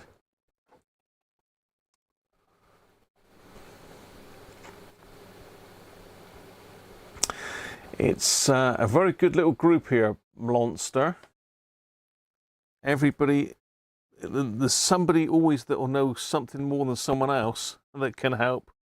And it's brilliant. We fixed a lot of stuff together on this channel. Stuff that was way beyond my capabilities, and people have helped me, and we've actually managed to fix stuff that was nigh on unfixable. But this is just a pain in the backside because there's so much battery damage to the board. But I think we're nearly there. I just need to make sure that I can pick up some Airband on it, so I'm gonna have to try and hobble it back together, but I want to check every single key on that board first. And that's a lot of different functions. I'll have to get my head in the manual and make sure I understand how it all works, because I don't bother with the memory functions and that. If I want memories, I'll go to a scanner, not this. This is more of a like tuning around the bands type radio, not. I don't really save any frequencies in them. So there you are, people. That's pretty much it for today, and I've got the on-air sign off because I am going off air, but I had it unplugged because it interferes with the radio. So thanks again, everybody, for all your help, tips, super chats, all much appreciated. I think you've just got to start on something simple, Monster, really. And, you know, this isn't really a beginner's radio to start modifying and messing with, really, because it is quite difficult to do. There's a lot of little tiny caps in it. Some of the less complex ones, have a go. Start on just little transistor radios and work your way up. You'll be doing SMD stuff before you know it, that. So cheers, everybody. Catch you all next week. Have a good one. Don't do anything I wouldn't do and all the rest of it. And I'll catch up with you next Sunday, if not before. Bye for now.